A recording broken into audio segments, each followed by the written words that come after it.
Chilling tales for dark nights.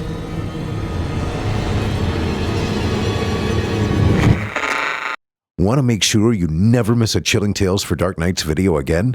Be sure to subscribe and hit that bell to turn on notifications. The following program is a production of Chilling Entertainment and the creative team at Chilling Tales for Dark Nights, and a proud member of the Simply Scary Podcasts Network. Visit simplyscarypodcast.com to learn more about this and our other weekly storytelling programs. Thank you for listening and enjoy the show.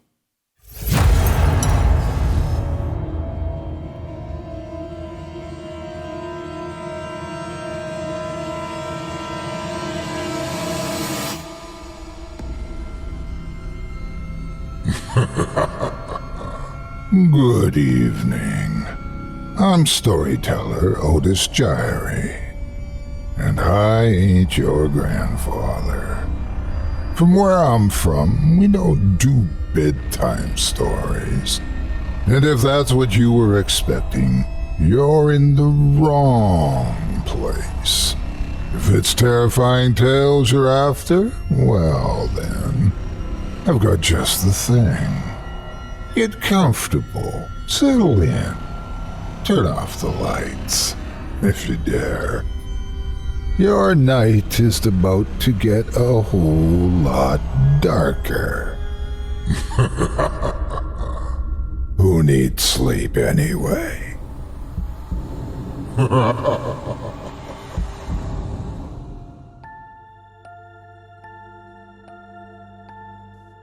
Good evening, my friends. It's once again time to dim the lights, settle in, and prepare for another evening of eerie encounters and chilling tales designed to keep you wide awake long after the last story ends. I'm your host, Otis Jiry, and in tonight's episode, we explore a theme as old as time itself: unfinished business. Some debts are truly never paid. Some burdens are passed from hand to hand, never to be lifted, and some secrets refuse to stay buried. One way or another, what has been left undone will always find a way to return. Tonight, as usual, I'm not alone. Joining me is a voice y'all know very well, Malcolm Blackwood. Always a pleasure, Otis.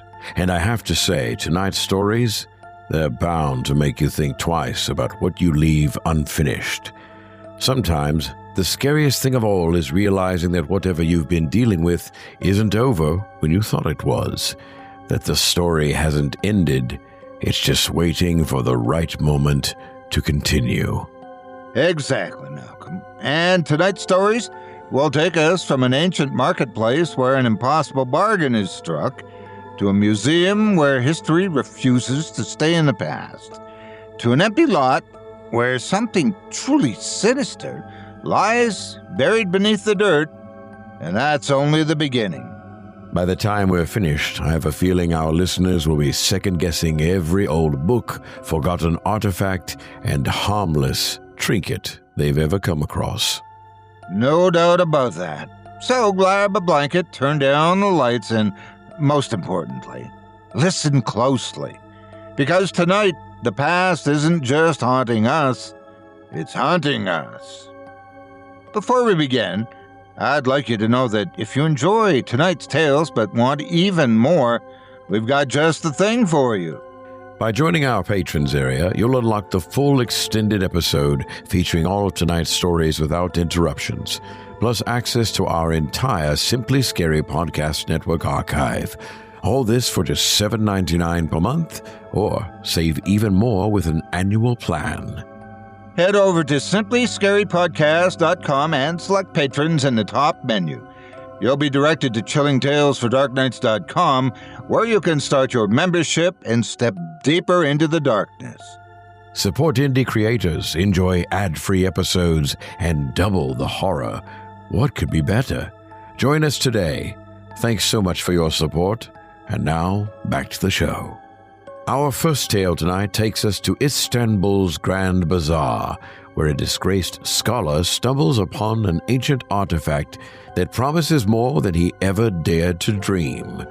But knowledge is a dangerous thing, and some wishes should never be made.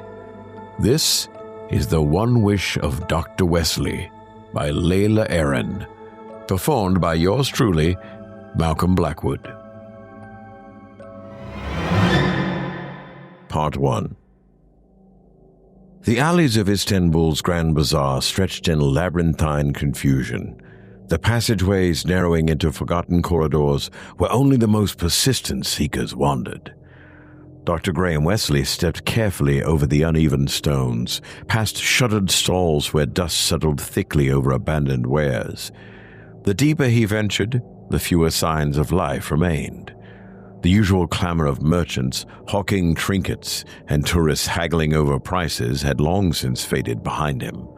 Here, in the city's neglected arteries, only whispers remained. Soft voices that murmured from the recesses of old shops, carried on the stagnant air like remnants of stories no one wished to tell. Graham was no stranger to places like this. He had spent years sifting through the forgotten corners of the world, digging for artifacts that history had buried. Once, his name had meant something in academic circles. He had lectured on ancient civilizations and penned papers that scholars debated in dimly lit conference halls. That was before the disgrace, before the scandal that had reduced his reputation to whispers of fraud and speculation. Now, he scavenged for whatever scraps of forgotten history he could sell to collectors who cared more for novelty than authenticity. A flickering glow from an unmarked doorway caught his attention. The shop appeared to be in worse condition than the others, its entrance framed by rotting wooden beams and draped in a faded cloth. A single oil lamp burned behind the counter, casting elongated shadows that flickered unnaturally against the walls. As he stepped inside, a voice greeted him, not in the eager tone of a merchant, but with something closer to resignation. "You have been searching," the voice rasped in Turkish. The speaker emerged from the gloom, a man as weathered as the ruins Graham had spent his life studying. He was ancient in a way that went beyond age, his skin drawn taut over sharp bones, his milky eyes clouded with cataracts that should have rendered him blind. Yet he turned his head to Graham with unsettling precision, as if he could see him more clearly than anyone ever had. "You have been searching," the man repeated, this time in English. Graham hesitated before answering. "I'm looking for artifacts," he said. "Something rare." The merchant scoffed in such a way that it could have been mistaken for amusement, though there was no trace of a smile on his withered lips. He reached beneath the counter, his gnarled fingers disappearing into the darkness, before emerging with a small brass object. He placed it on the worn wood between them. It was a lamp, unremarkable in design, its surface dull with age, the spout slightly warped. It did not gleam with the promise of hidden treasure, nor did it bear the elaborate engravings of some long-forgotten empire. It was the kind of object that any street vendor might pass off as a relic, hoping to deceive an unwitting tourist. Graham expected something more sinister, which would warrant the strange atmosphere of this place. Despite his best efforts, he failed to conceal his disappointment. "A little on the nose, isn't it?" he said, half laughing. The merchant did not blink. "It is not a trinket," he said, his voice as dry as parchment. "Then what is it?" The old man traced his fingertips over the base of the lamp. "A burden," he said finally, "one that must be passed from hand to hand, and now it is yours." Graham felt the first stirrings of unease. "I didn't agree to take it." "You did, the moment you stepped inside."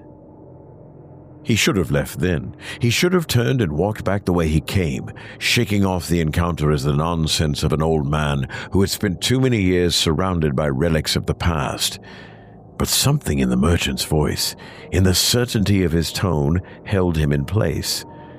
Against his better judgment, he reached for the lamp. The metal was cold beneath his fingers. The lamp was heavier than it should have been. "The wish commands the wisher," the merchant murmured. "You do not own it. It owns you." Graham's grip tightened around the brass, and he shook his head. "Right," he said, more to himself than to the merchant. "And I suppose you want to tell me it comes with a genie, too?" The old man did not answer. He merely folded his hands in his lap and watched as Graham turned and left, the weight of the lamp still cold in his grasp. The lamp sat on the small, rickety desk in Graham's hotel room, its tarnished brass reflecting the weak glow of the flickering candle beside it. The room itself was barely fit for habitation. Peeling wallpaper, a stained mattress, and the distant sound of rats scurrying within the walls. It was the kind of place where anonymity was guaranteed, where a man could disappear for days without question. He ran a thumb over the surface of the lamp, feeling the uneven texture of its age. The absurdity of the situation struck him again. He had wasted his time on the ramblings of a senile merchant. He should have known better. With a sigh, he rubbed at the metal more out of irritation than expectation. The air shifted. At first, it was subtle, an almost imperceptible change in pressure, the faintest dimming of the candle's flame. Then, the shadows around him deepened, stretching across the walls in unnatural angles. A thick black smoke began to seep from the lamp's spout. It did not rise in soft curls like incense, nor did it dissipate into the air. It poured forth in a dense, inky flood, spreading across the floor and climbing up the walls. The scent of burnt cinnamon filled the room, laced with something bitter and decayed beneath it. Graham pushed himself away from the desk. He had no time to process what was happening before the smoke coalesced into a shape, a figure standing before him. The genie did not resemble the fantasies of childhood tales. It was gaunt and trembling, its body impossibly thin, its hollow ink-black eyes sunken into a face stretched too tight over its skull. Its limbs were elongated, tapering into fingers that did not seem entirely solid, their edges dissolving into the smoke that had birthed it. "You may have one wish," it rasped, the words strangled, as if each one pained it. "But I beg you, be careful." Graham stared at the thing. He had spent his life searching for knowledge, chasing after lost truths that eluded lesser men. Now, standing before a creature that should not exist, he was being offered the one thing he had always wanted. His hesitation lasted only a moment. "I wish to know everything," he said. "Everything. Past, present, and future."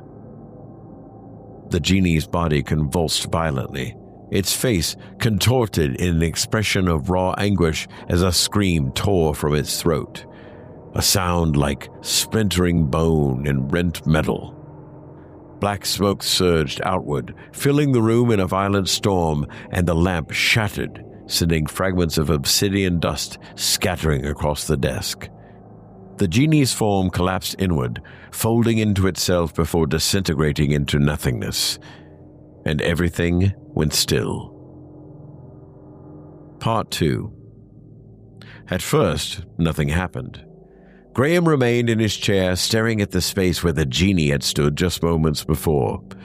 The room was unchanged, aside from the scattered fragments of the shattered lamp, which lay strewn across the desk, commingled with a fine layer of black dust. The walls, meanwhile, had returned to their ordinary state, no longer shifting with unnatural shadows. He let out a laugh, abrupt and humorless, and ran a hand through his hair. The tension that had gripped his body unwound slightly as the rational part of his mind reasserted itself. Of course nothing happened, he scoffed. He had allowed himself to be taken in by the theatrics of a delusion, an elaborate trick of exhaustion, stress, and expectation. The old merchant, the eerie warnings, the grotesque figure conjured from smoke. It had all been some fevered hallucination, the kind that came from spending too long chasing myths in forgotten corners of the world. He had fallen for it. Still, his hands trembled as he reached for the bottle of whiskey on the nightstand. He poured a measure into the stained hotel glass, drinking deeply as he forced his mind back to logic. The explanation was simple. He had imagined it all, letting superstition and old stories burrow him into his thoughts. Then the visions began. It happened in an instant, so sudden and unbidden that it felt as though something had cracked open inside him. One moment, he was alone in his hotel room, and the next, he was somewhere else. He saw through someone else's eyes. He stood in a cramped, dingy apartment. A woman, her hair tied in a loose knot, a mug of tea cradled between her hands, sat by a window, staring out into the night. Graham knew with absolute certainty that she was in Boston, that her name was Lena, and that she was thinking about calling her sister but wouldn't. He knew the exact words she would whisper under her breath in the next moment before she even said them. Then, just as abruptly, he was back in his own body. The whiskey glass slipped from his grip, tumbling onto the floor and shattering. He had little time to react before another vision took hold. This time, he was in the back seat of a taxi in Tokyo, his hands gripping the worn leather interior. The driver, a man named Hiroshi, 42 years old and divorced, with a daughter he hadn't seen in 6 months, was humming under his breath.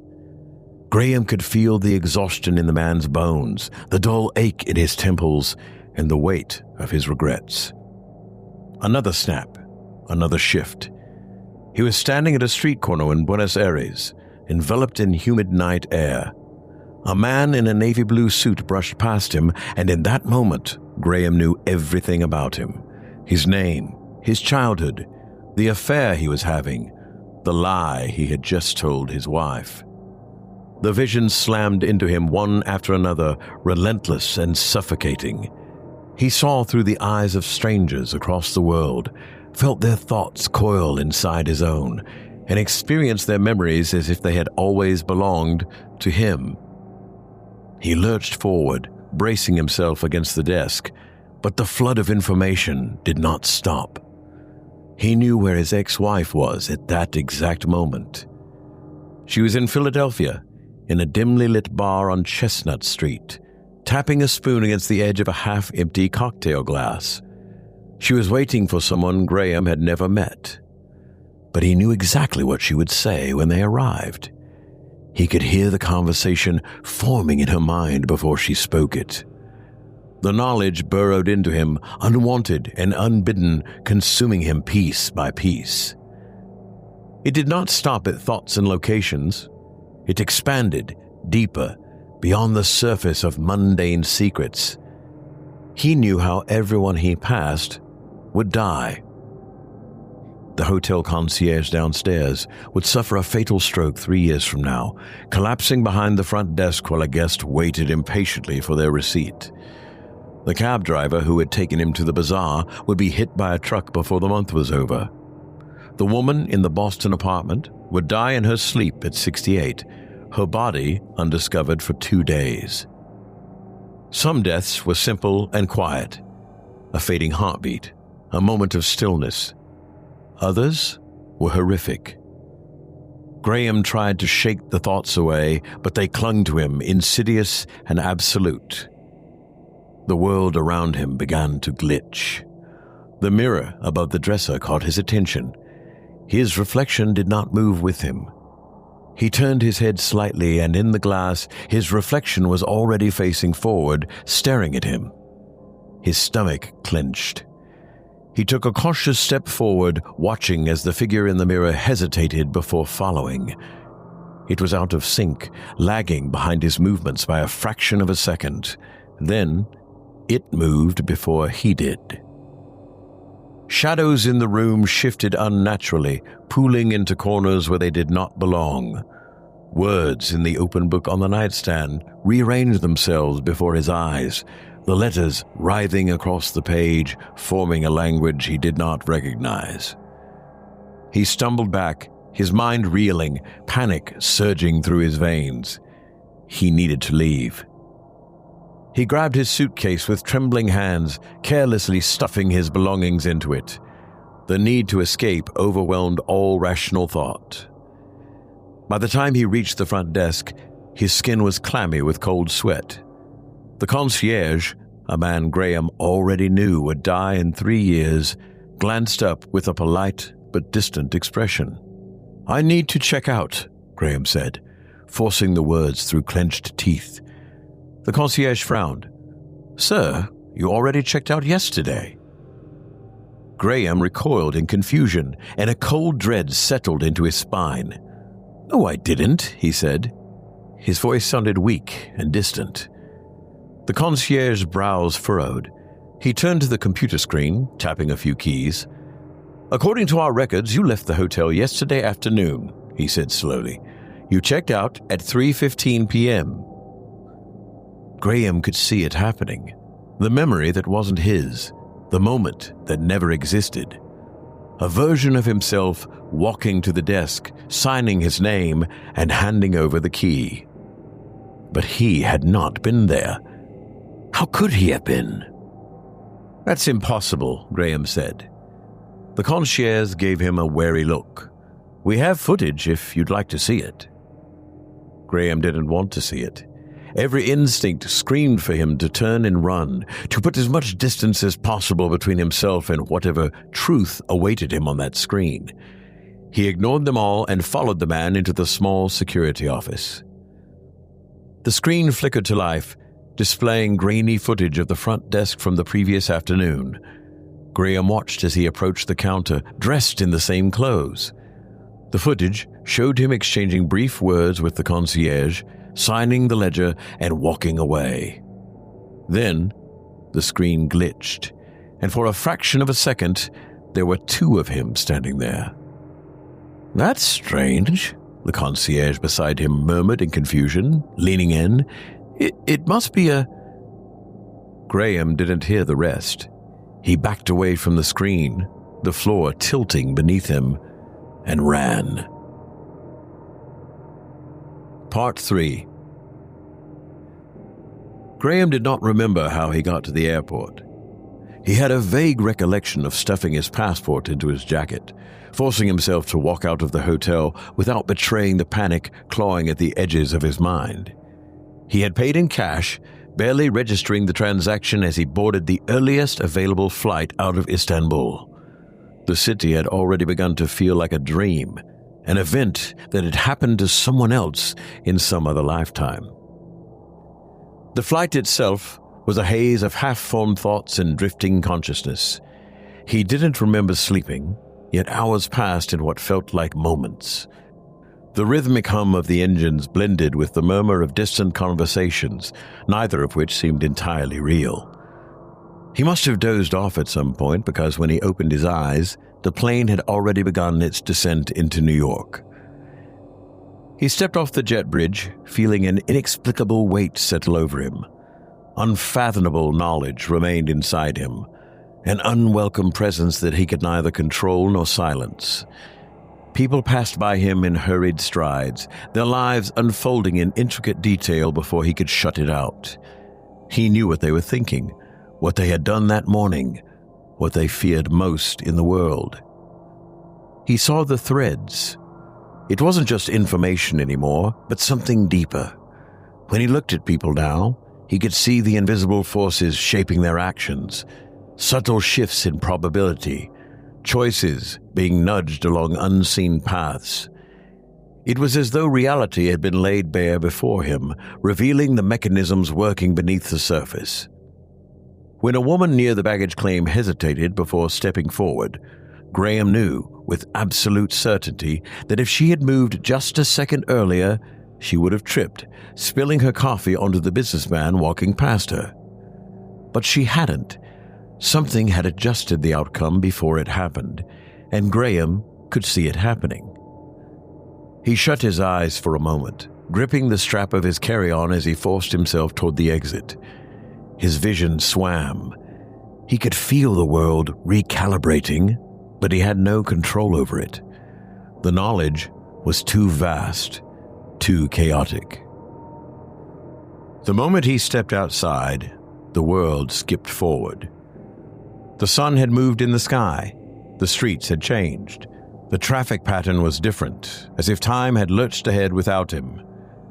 Graham blinked rapidly and pulled out his phone, checking the time. It was 7:42 p.m. The last time he had checked, it had been 4:10 p.m. Had he blacked out? Had he walked here without realizing it? No, he hadn't. He had somehow lost 3.5 hours in the time it had taken him to cross the street. His hands clenched around the phone. He needed to test this, to prove to himself that he wasn't imagining things. He returned to his apartment, locking the door behind him with unsteady fingers. The city noise faded into the background as he steadied himself at his desk, his mind racing. If his perception of time was breaking, then he needed to leave himself proof. As a test, he grabbed a sheet of paper and a pen and wrote a message in bold, deliberate strokes. Graham, if you're reading this, you wrote it last night. Do not open the envelope until morning. He signed it, folded it neatly, and placed it inside a plain white envelope. He sealed it with a piece of tape, ensuring there was no way to open it without tearing it, and hid it, tucking it deep inside a stack of books, far enough back that he wouldn't accidentally come across it. Then he sat on the edge of his bed, waiting for sleep to take him. Morning arrived, but it didn't feel like morning. Graham's eyes snapped open. His body was already sitting upright, though he had no memory of rising. A sense of wrongness settled over him as he moved toward the bookshelf, his fingers fumbling through the pile of books. He found the envelope exactly where he had left it. The seal was already broken. He stared at it, perplexed. He had hidden it himself, and he hadn't opened it. His fingers trembled as he unfolded the paper. At the bottom of the page, beneath his signature, a second line of handwriting had appeared, the ink long dried. You already know. Graham did not leave the apartment for the rest of the day. The experiment had confirmed what he feared, that he was no longer in control of his own timeline. The world around him continued to shift, moments slipping through his grasp. He caught glimpses of himself in places he had never been, a reflection in the window of a passing bus, a figure turning the corner just as he stepped outside. They all shared the same posture, all of them wearing the same clothes. Then, the subway incident happened. He had boarded the train without thinking, letting the motion of the city carry him somewhere, anywhere, that wasn't his apartment. The knowledge in his mind had dulled slightly, receding just enough that he could pretend, for a few moments, that things were normal. Then, he saw himself sitting across the car. At first, he thought it was a trick of the glass, a reflection catching him at an odd angle. But the man across from him was as real and as solid as the seat he occupied, sitting there with his hands folded neatly in his lap. And he was smiling. Not a natural expression, but something practiced, something almost, but not quite, human. The train rumbled forward, its fluorescent lights casting flickering shadows along the walls. Graham felt his mouth go dry. The man did not blink or shift in his seat. The train didn't stop. Graham glanced toward the route map above the door, searching for some indication of where they were. He had taken this line before. He knew the stops, the rhythm of the journey. but the stops were wrong. The map showed names he didn't recognize, symbols that shifted each time he looked at them.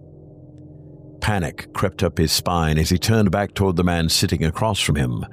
He was closer now, but Graham had not seen him move. The train continued to rumble forward, the lights stuttering in and out of sync with reality. The other passengers seemed unaware, their faces blurring at the edges of his vision. He had to get off. He surged toward the doors, gripping the metal pole as the train plunged into darkness. The lights flickered off completely for a single, endless moment. Then they returned, and when they did, the man was now sitting right beside him. The train slammed to a stop, so forcefully that Graham nearly collapsed. The doors hissed open, revealing a station Graham did not recognize. The walls were lined with symbols that shifted like ink spreading through water. He bolted. The moment his feet hit the platform, the air shifted. He turned, looking back toward the train. It was gone. The station was empty. He stumbled forward, his hands bracing against the tiled wall. He pulled out his phone, checking the time, and his stomach turned. A full week had passed.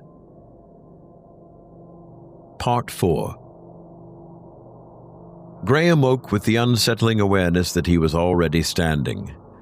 The cold floor pressed against the soles of his feet, the dim glow of a hallway light casting faint shadows along the walls. He found himself standing outside his apartment, his hands hanging loosely at his sides as though he had been there for some time.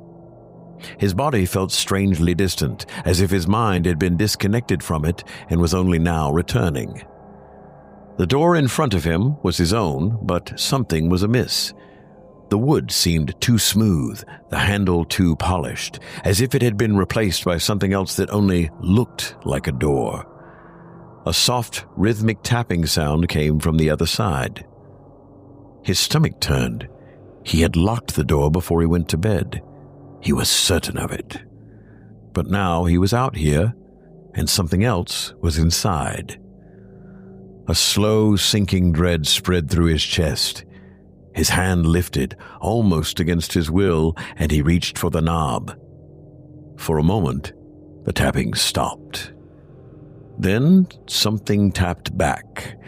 The knock came from his side of the door. Graham yanked his hand away as if burned and took a step back, but his gaze remained fixed on the door. Then he saw movement. A shadow slid across the narrow gap beneath the frame, pooling unnaturally before it receded, and the handle twisted slowly, almost curiously. A familiar voice followed. "Let me in," it insisted. Graham swallowed hard and staggered back. It was his voice. The handle jerked violently, rattling against the frame. Graham took another step back. The sound of static filled the hallway, vibrating deep in his skull, and the door bulged outward. The wood warped and stretched as if something was pressing against it from the inside, forcing its way through. A single, gnarled hand emerged from amidst the distortion, its fingers too long, too thin, the skin haphazardly folded over the joints. Then the face appeared. It was him. Not just a reflection, nor a distorted imitation. This was him, but malformed and putrefying. A thing that wore his skin like a mask, but couldn't quite configure itself correctly. Its features sagged, reforming in slow, unsettling movements, like wax melting and re-solidifying with every breath. Its mouth opened, and when it spoke, the sound was filled with the crackle of feedback, the breaking of bones, and the whisper of pages turning. "You wished for knowledge," it said. Graham couldn't move. The thing lurched forward, but instead of stepping through the door, it folded outward, its body twisting as though it were pouring itself into the space rather than moving through it. "Now," it rasped, "you must become it." The walls shattered around him. The hallway was gone. His apartment was gone. He stood in 1,000 places at once, all of them real, all of them his. He was in Istanbul, standing in the market stall. He was in the hotel, staring at the broken lamp. He was on the train, watching himself smile back. He was everywhere, and then he was nowhere. Time folded inward, and he watched himself make the wish, again and again and again. He was the wisher. He was the merchant. He was the genie. He was everyone. And now, he was nothing.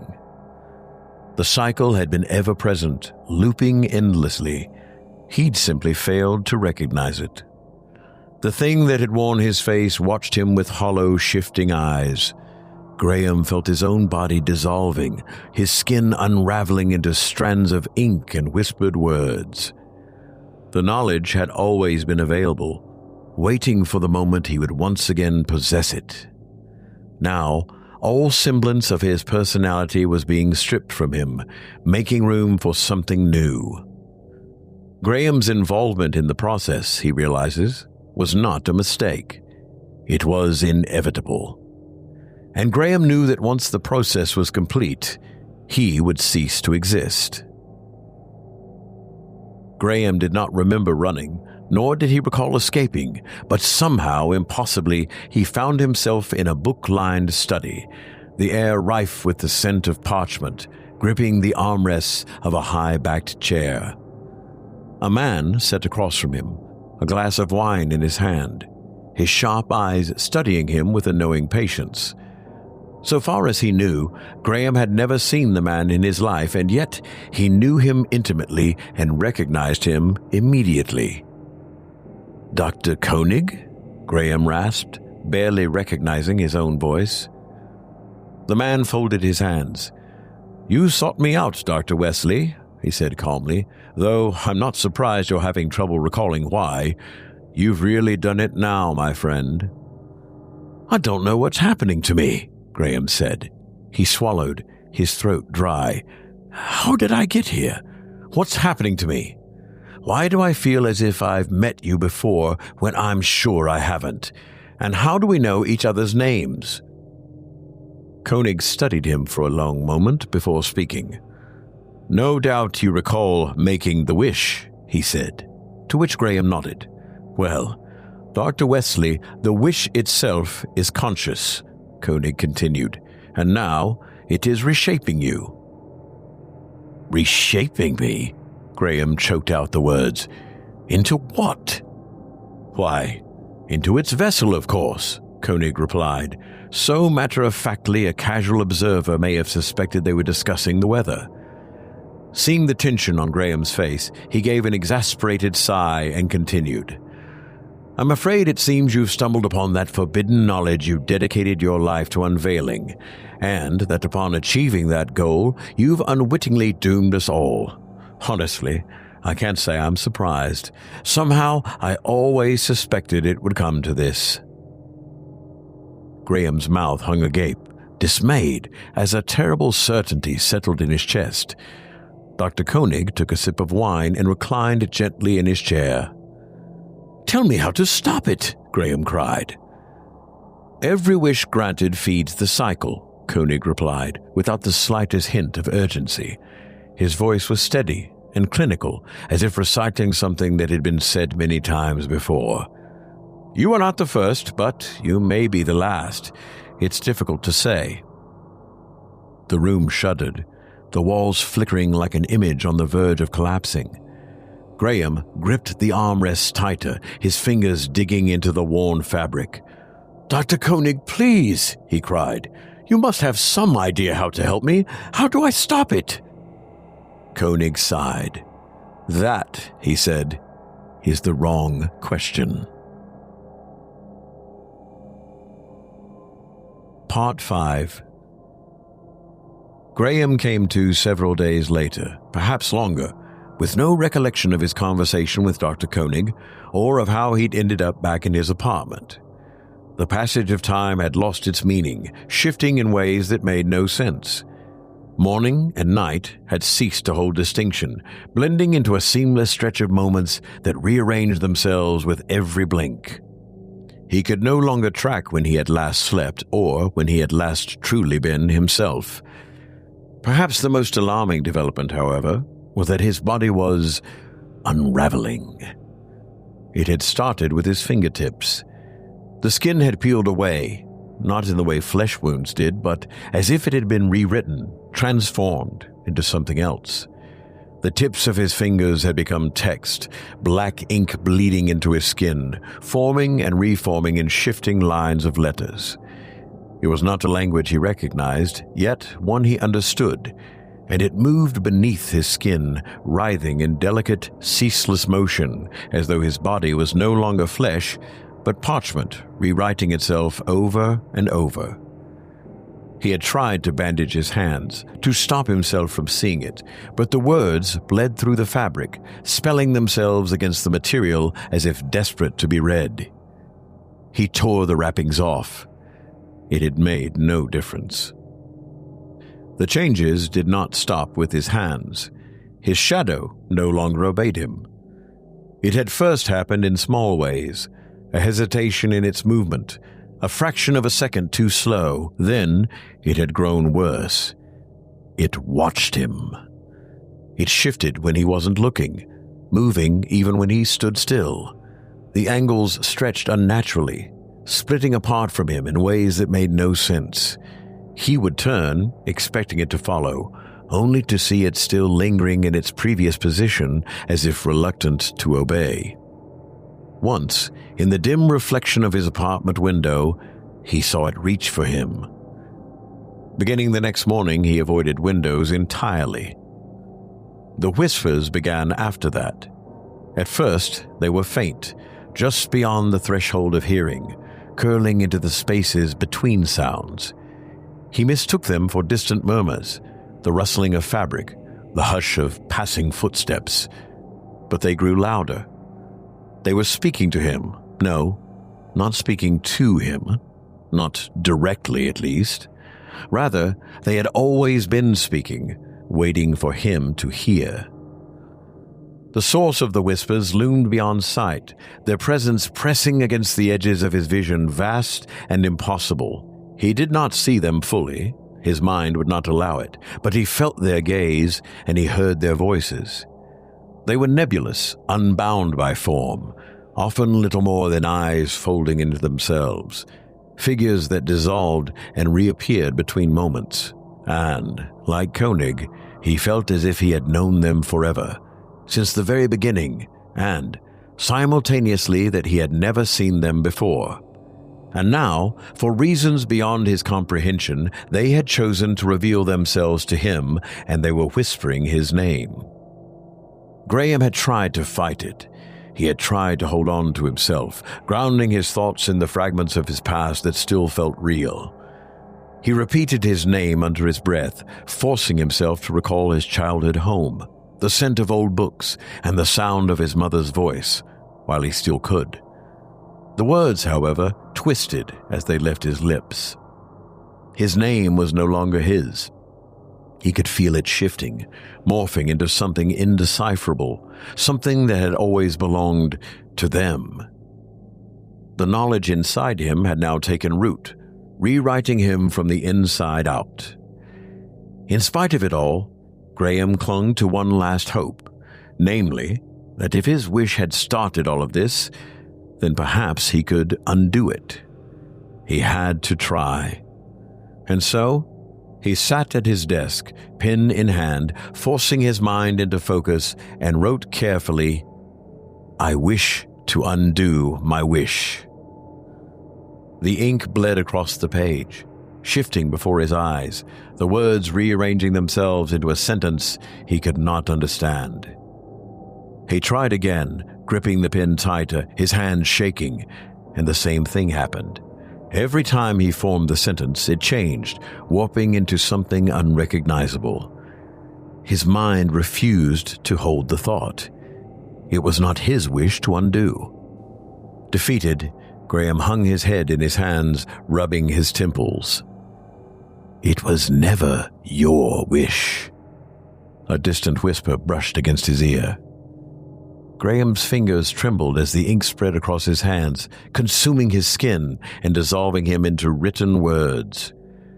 At the height of his agony, the whisper returned. "It was always ours." Graham ran until there was nowhere left to run. The city was virtually unidentifiable. Its streets were no longer where they should have been, and its buildings were contorting when he wasn't looking. He had fled his apartment, leaving behind the echoes of whispered voices and the weight of knowledge that had already displaced too much of him. He did not remember how he had reached the desert. One moment he had been somewhere else, an alleyway, a hotel, a nameless street filled with the movement of people he no longer recognized. Then he had stepped forward, and suddenly it was only sand beneath his feet. Graham stared, bleary-eyed, at the alien sun hanging low in the sky, bleeding orange light across an endless expanse of wind-swept dunes. That's when it occurred to him that time had slowed, and that the knowledge inside him was no longer pouring in at an uncontrollable rate.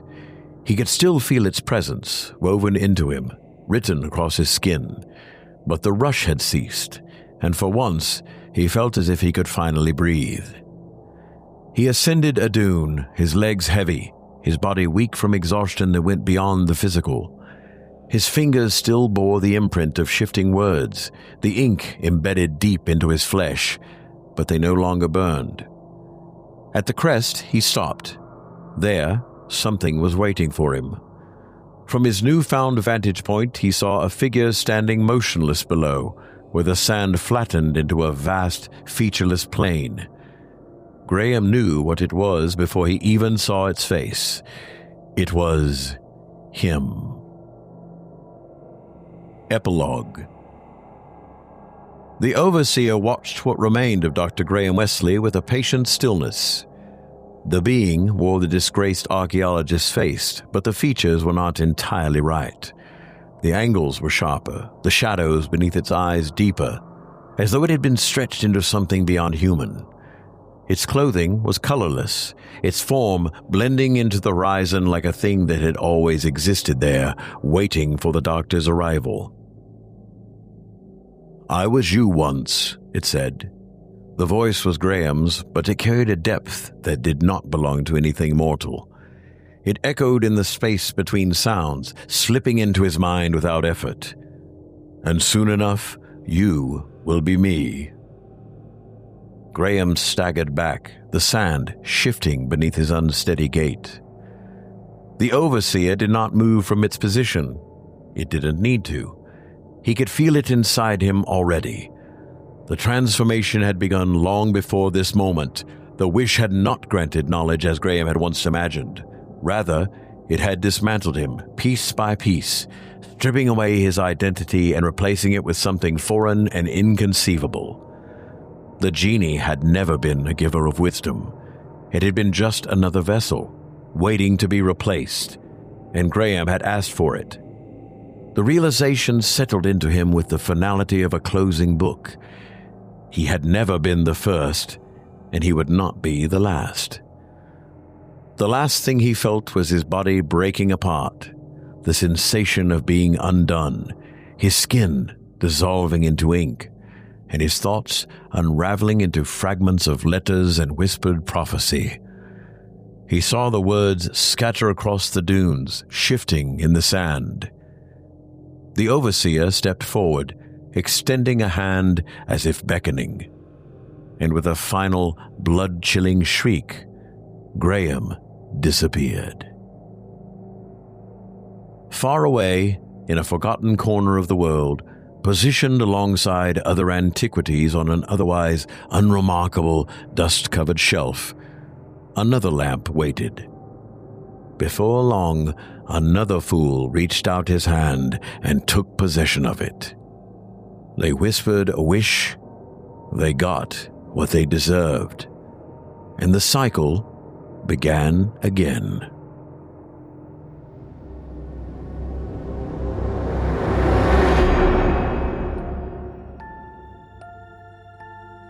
And that was The One Wish of Dr. Westley by Leyla Eren, performed by yours truly. You know, Malcolm, I've always heard that knowledge is power, but that story just proved that sometimes knowing too much is the worst thing that can happen to a person. Absolutely. And poor Dr. Westley, he just had to go and wish for everything. Never once considered the weight of carrying that kind of truth. That's the thing about wishes. You never quite get what you expect. And in this case, it seems like the lamp just didn't grant a wish. It made a choice.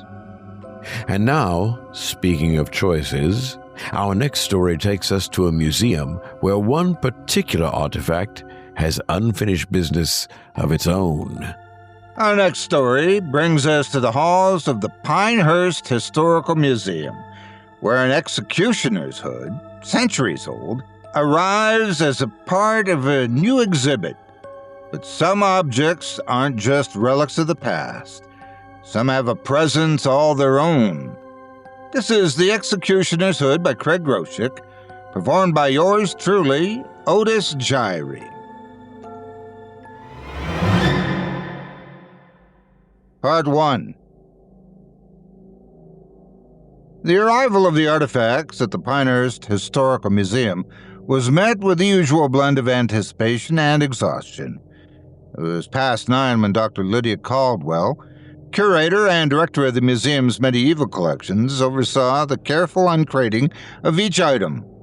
The exhibition, Instruments of Justice, Law and Punishment in the Middle Ages, had taken months to arrange, a collaboration between Pinehurst and the Bavarian Museum of Antiquities. Yet, despite the late hour and the lingering ache behind her eyes, Lydia felt a familiar satisfaction as each piece was revealed: rusted manacles, weighted shackles, a branding iron blackened by centuries of use. And then, at the heart of it all, the hood. It was folded neatly inside a wooden case lined with faded velvet, its black fabric stark against the deep red interior. The moment the lid was removed, the temperature in the storage room dropped. Lydia hesitated before reaching in, a momentary instinct she quickly dismissed. Beside her, Henry Halverson, the museum's lead historian, leaned in for a closer look. Unlike Lydia, who focused on logistics and preservation, Henry appreciated the artistic craftsmanship of historical objects. His excitement was evident in the way his fingers hovered just above the material before finally touching it. "It's remarkably intact," he murmured. He lifted the hood carefully, examining the fine, close stitching along the edges. This was done by hand. Early 17th century, if I'd had to guess. And look here. He turned it over, revealing the inner lining.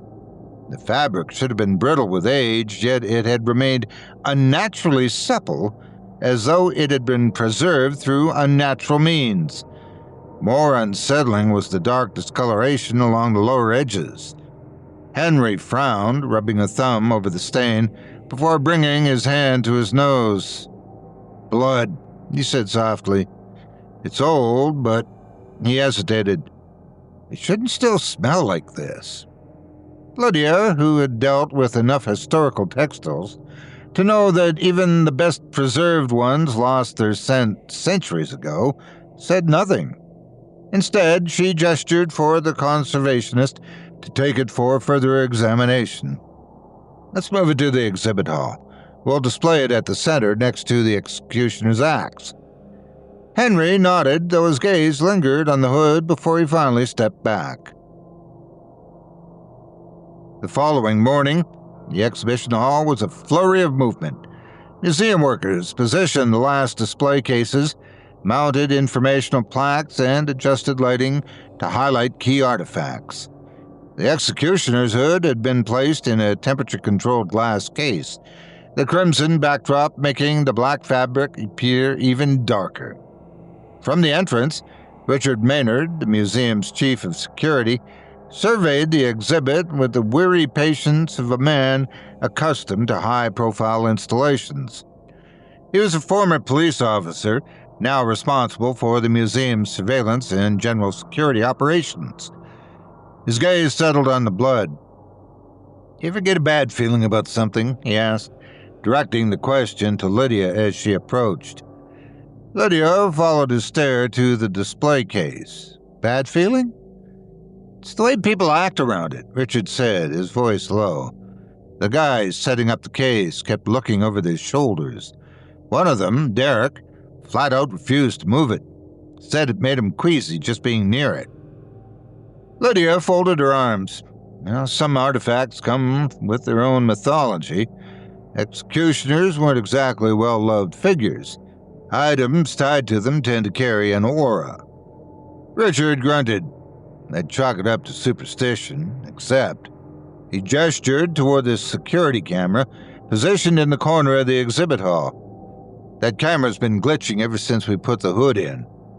No feed drops, no power failures, just weird distortion.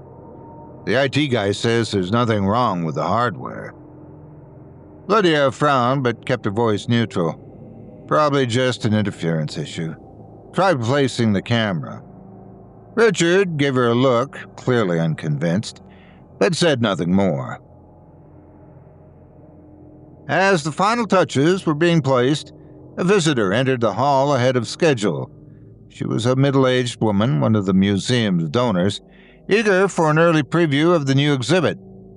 Lydia offered a polite smile, though her attention remained on the staff adjusting the lighting. The woman made a slow circuit around the room, stopping before the executioner's hood.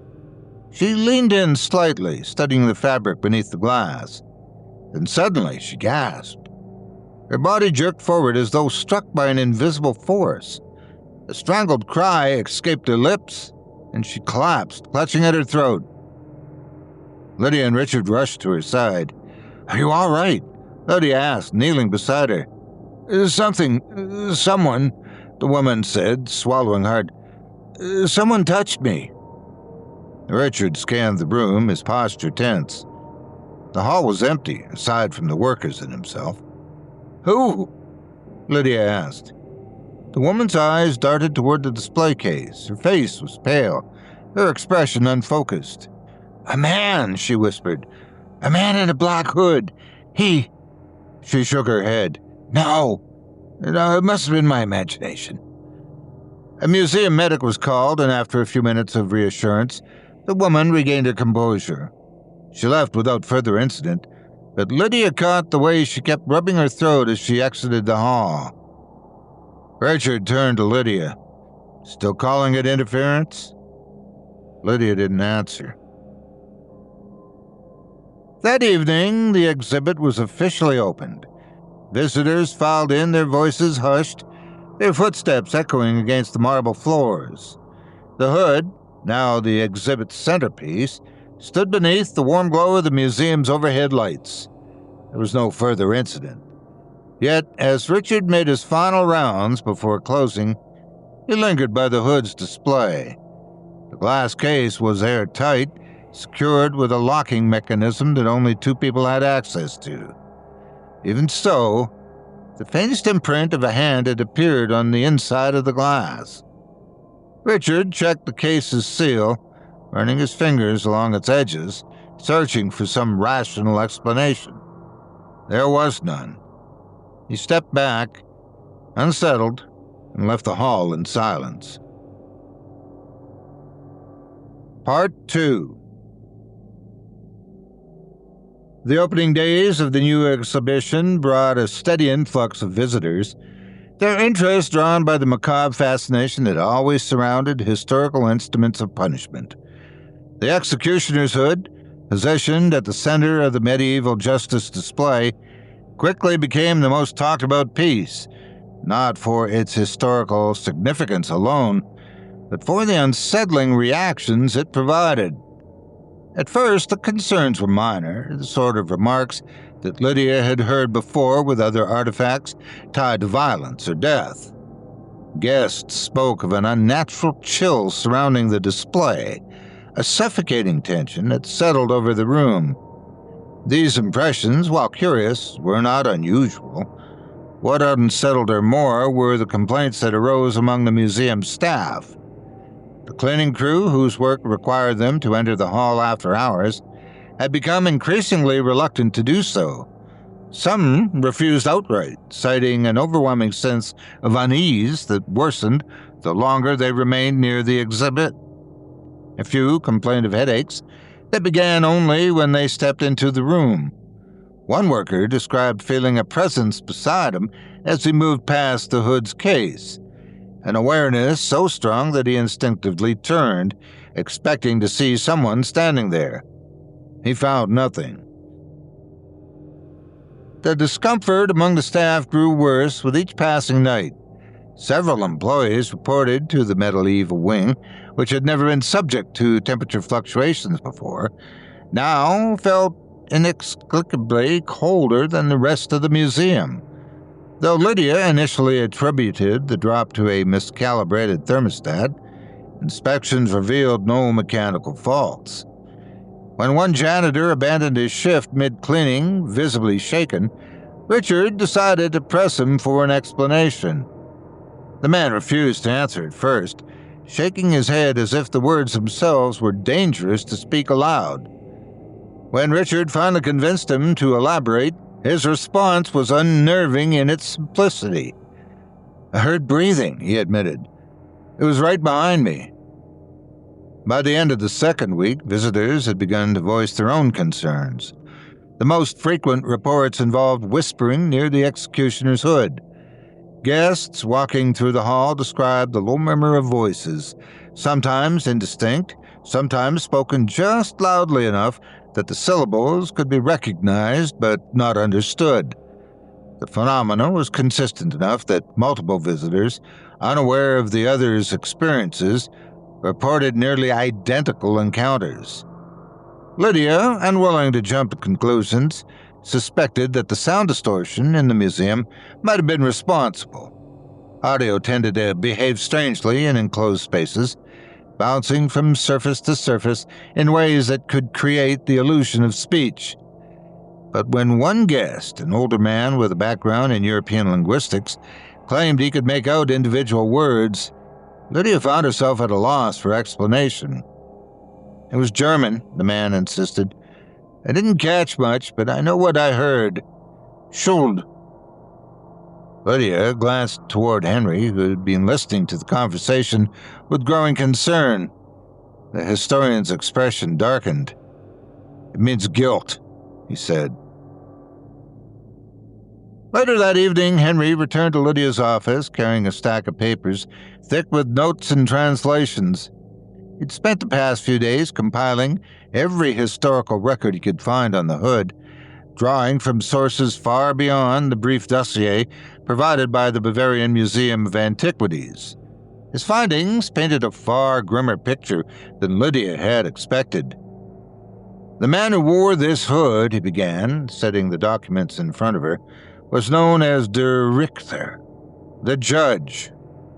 Lydia leaned forward, scanning the first few pages.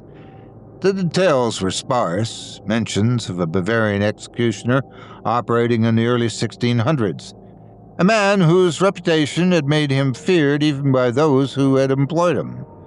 Unlike most executioners, whose duties were dictated by the courts, der Richter had reportedly taken it upon himself to seek out and punish the guilty, even beyond official trials. He was spoken of with equal parts reverence and terror.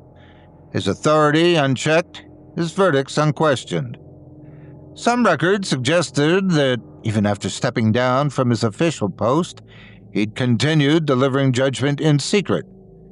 There were accounts of men and women disappearing under mysterious circumstances, their bodies later found with deep, clean wounds that could only have been made by an executioner's blade. Lydia frowned, flipping to a later entry. "And what happened to him?" Henry sighed, rubbing a hand over his face. They executed him. She looked up. The same people who once protected him? Eventually, even they decided he'd gone too far. By that point, he was putting people to death with little more than a whispered accusation as justification. He was tried, sentenced, and executed for abuse of power.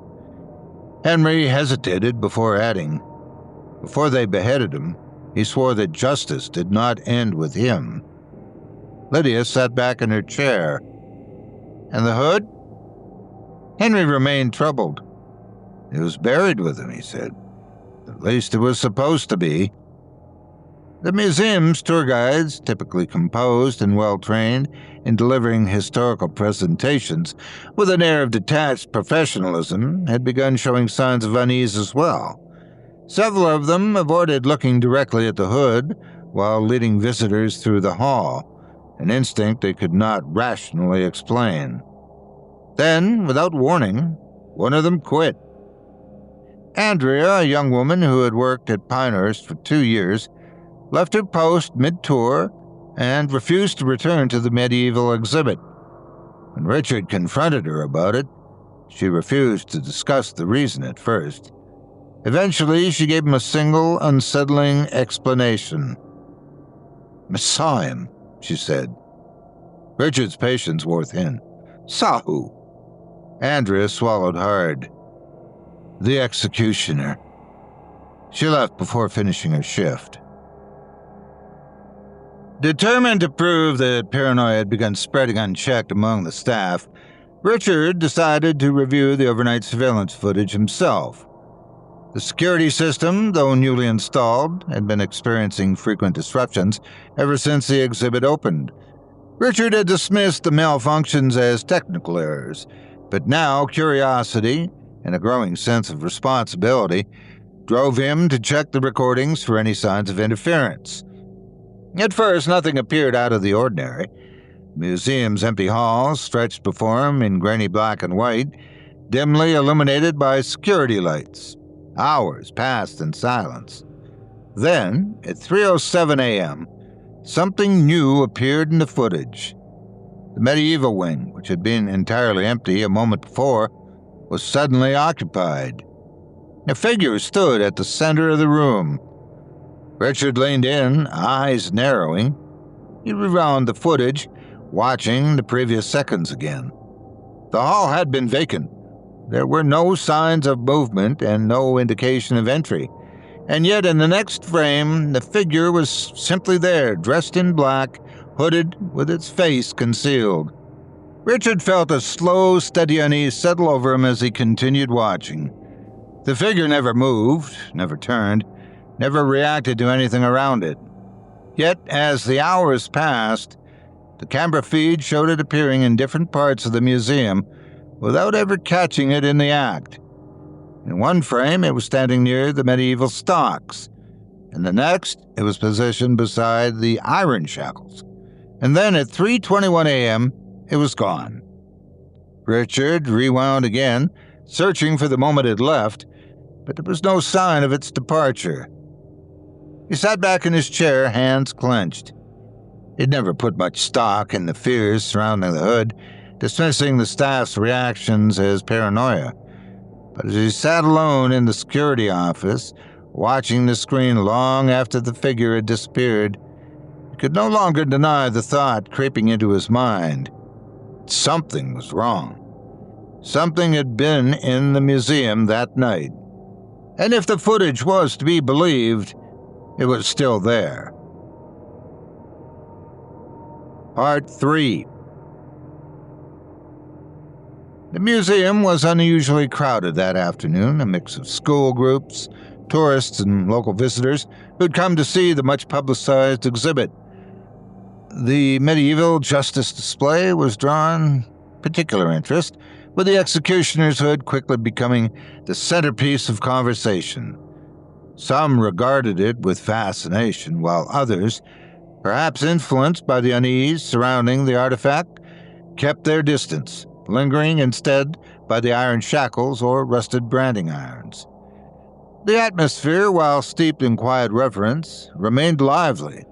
Children moved between the exhibits, their voices hushed under the careful watch of chaperones. A small group of elderly visitors discussed the historical significance of public executions. A museum guide was in the middle of detailing the legal procedures of 16th century Bavaria when the first scream rang out. It was sharp and piercing, breaking the silence instantly. Heads turned toward the far end of the hall, where the medieval weapon display stood behind thick glass panels. For a moment there was only silence, a terrible, waiting stillness. Then came a second scream, this one more frantic, followed by the chaotic shuffle of footsteps as visitors stumbled back from whatever horror had unfolded. Lydia, who had been speaking with a museum board member near the entrance, felt an immediate tightening in her chest. Without a word, she moved toward the disturbance, her heels clicking against the polished floor as she crossed the distance at a near run. By the time she reached the scene, the crowd had parted, revealing what lay at its center. A man, dressed in casual clothing, was slumped against the base of a display pedestal. His body remained unnaturally still, his hands resting limply at his sides. For a moment it seemed as though he had merely collapsed. Then Lydia saw his head. It lay on the floor several feet away, perfectly separated from his body.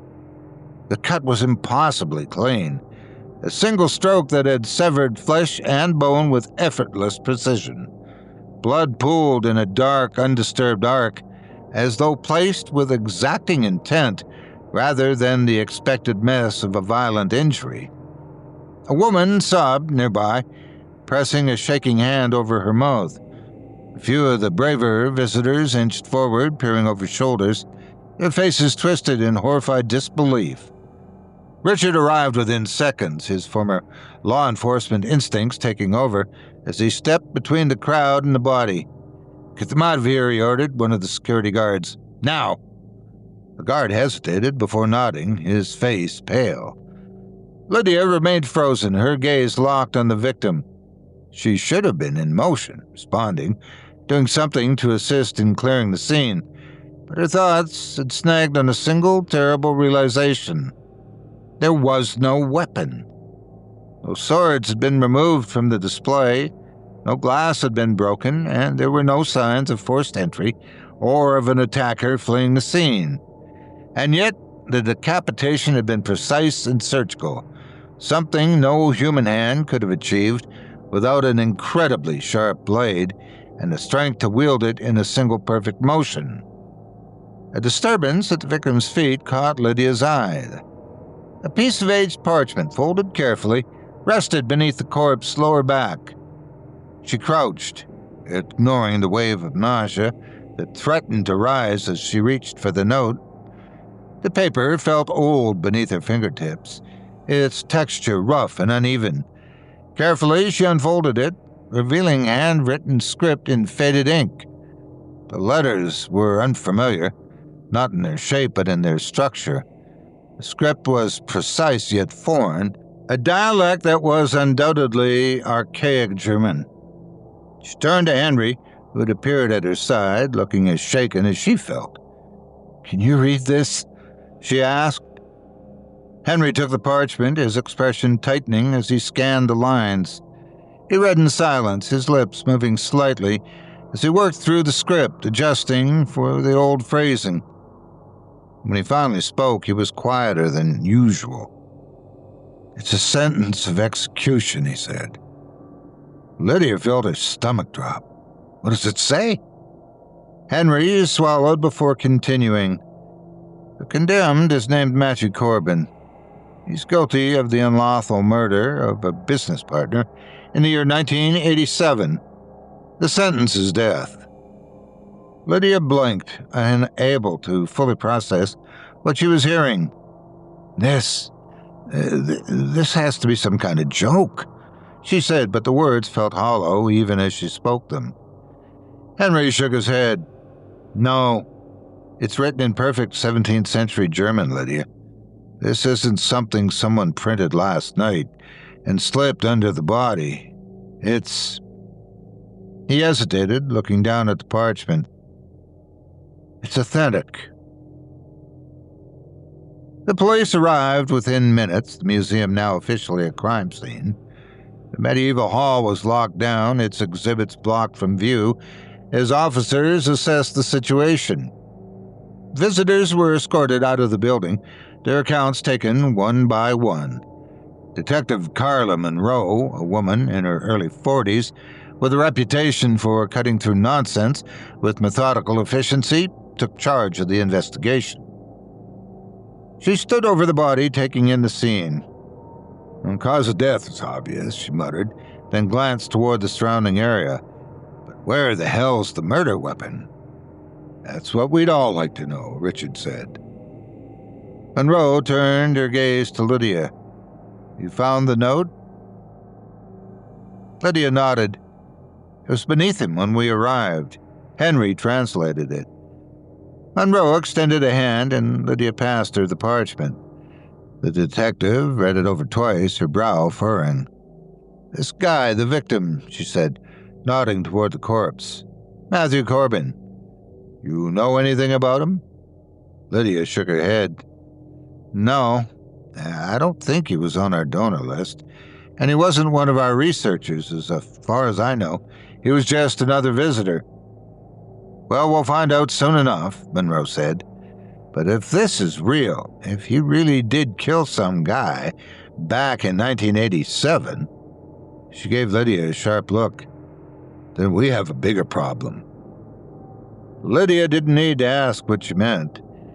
If the execution had been based on a true crime, one committed decades ago, then this wasn't an indiscriminate act of violence. It was a deliberate judgment. Something or someone had carried it out. Lydia stepped away from the detective, glancing toward the sealed-off medieval hall. Beyond the police barriers, the executioner's hood remained untouched behind its glass case, bathed in the soft glow of the exhibit lighting. For the first time since the display opened, she found herself wondering whether it had been a mistake to bring it here. Part 4. The museum remained closed to the public that evening, its doors locked under official police order, while forensic teams swept through the medieval wing.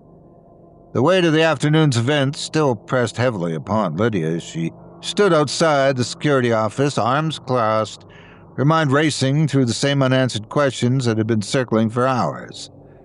Inside the room, Richard sat before a bank of monitors, reviewing the surveillance footage from the moments leading up to Corbin's death. Detective Monroe stood beside him, her gaze fixed on the screen as the video played. The forensic technicians had already confirmed what the police had suspected. No weapons had been removed from any of the locked display cases, and no personnel or visitors had been within arm's reach of the victim when he was killed. Lydia stepped forward. Anything? Richard didn't look away from the screen. We've run through it 3 times already. Watch this. On the monitor, Corbin stood alone in the medieval weapons exhibit, his back turned slightly as he examined the display. Other visitors moved through the hall at a leisurely pace, unaware of him or the fact that anything was about to happen. In one frame, he was alone. In the next, a hooded figure stood directly behind him. Lydia hadn't seen the figure enter the frame. There had been no movement or transition. It had not stepped forward from the shadows or emerged from behind a corner. It simply appeared. The recording continued. Corbin had not reacted. Whether he had been aware of something behind him or not, there was no sign of recognition, no sudden tension in his posture. Then, in the next frame, he was falling. His body crumpled as his head tumbled to the floor, rolling slightly before settling at an angle against the polished tile. The blood that spread outward did not splatter wildly, nor did it appear to have been released in a frenzied attack. Instead, it formed a near-perfect arc, as though drawn with precise intent. Monroe stiffened, her mouth pressing into a thin line. "Rewind that," she said. Richard obliged, rolling the footage back to the moment before Corbin's execution. Screen flickered slightly as the frame cycled back. The hooded figure had returned to not being there. Richard let it play again, his fingers tense against the keyboard as they watched the same moment unfold once more. Corbin, standing alone, followed by the sudden presence of a hooded figure, and his body collapsing forward as his severed head struck the ground. Monroe rubbed a hand across her jaw. No weapon, no attacker, no movement. She shook her head. This is impossible. Lydia wasn't sure she meant the mechanics of the killing or the footage itself. Richard shifted in his seat, leaning closer to the monitor. It's not the only thing. Look at the background. Lydia and Monroe both turned their attention to the details surrounding the crime scene within the video. At first glance, the museum hall looked the same as it had during normal hours. Glass display cases, dim museum lighting, visitors walking in and out of frame. But the longer Lydia stared, the more she noticed the subtle distortions creeping in at the edges of the recording. The walls, usually straight and Richard, seemed slightly warped, bending inward at unnatural angles. The visitors in the background, though going about their business, appeared subtly off. Some were stretched unnaturally tall, others compressed as though they'd been filmed through a distorted lens. And then there was the most unsettling detail of all. "Pause it," Lydia said suddenly. Richard complied, freezing the frame just before Corbin's death. "Look at the reflections," she murmured. Monroe narrowed her eyes. At first, the glass display cases appeared normal, reflecting the visitors and their movements. But when examined closely, the reflections in the glass were wrong. Some figures did not appear at all. Others were doubled, standing in places where no one had been. And at the farthest end of the hall, in the reflection of the case containing the executioner's hood, the hooded figure was visible, standing there even though it was not present in the main frame. Monroe straightened. "What the hell is this?" Richard shook his head. "No clue. But whatever it is, it was here before Corbin even died." Before anyone had a chance to process what they were seeing, a shout echoed from down the hall. Lydia turned toward the sound, her stomach twisting, as she recognized the voice of one of the officers stationed near the museum's exit. She had barely time to react before Richard was out of his chair, Monroe already moving ahead of him. They strode quickly down the hall, following the distant murmur of voices until they reached the main lobby. Near the glass entrance doors, another uniformed officer stood frozen in place, his face pale. At his feet, a second body lay motionless, its head separated cleanly from its shoulders. Blood spread in the same pristine, curved arc. Lydia shuddered when she saw the parchment tucked beneath the body's torso. Monroe, already putting on a pair of gloves, bent to retrieve it. She unfolded the paper carefully, her brow furrowing as she read over the words. "It's another execution order," she said. "Different name, different crime." She handed the paper to Henry, who caught up with him in the lobby, his expression grim as he read the text. "This one," he said, "was sentenced for assault resulting in death, an incident from 20 years ago." Monroe stood shaking her head. 2 murders, no weapons, no suspects. If this weren't happening in front of my own eyes, I wouldn't believe it. Lydia turned toward the museum's main entrance. Beyond the glass, the last remnants of daylight had begun to fade. She knew what Monroe would say next before the words even left her mouth. "The museum is officially closed until further notice," the detective declared. "Nobody goes in, nobody goes out. Whatever's happening here, we're going to get to the bottom of it." As the museum was locked down for investigation, Richard lingered in the security office, reviewing the footage once again, over and over. Each time, the same horror unfolded, the hooded figure appearing in a single frame, Corbin's headless body falling forward, the quiet distortion of reality creeping at the edges of the screen. Yet for all of his searching, for all of his careful scrutiny of the recordings, it was the one thing that he never found.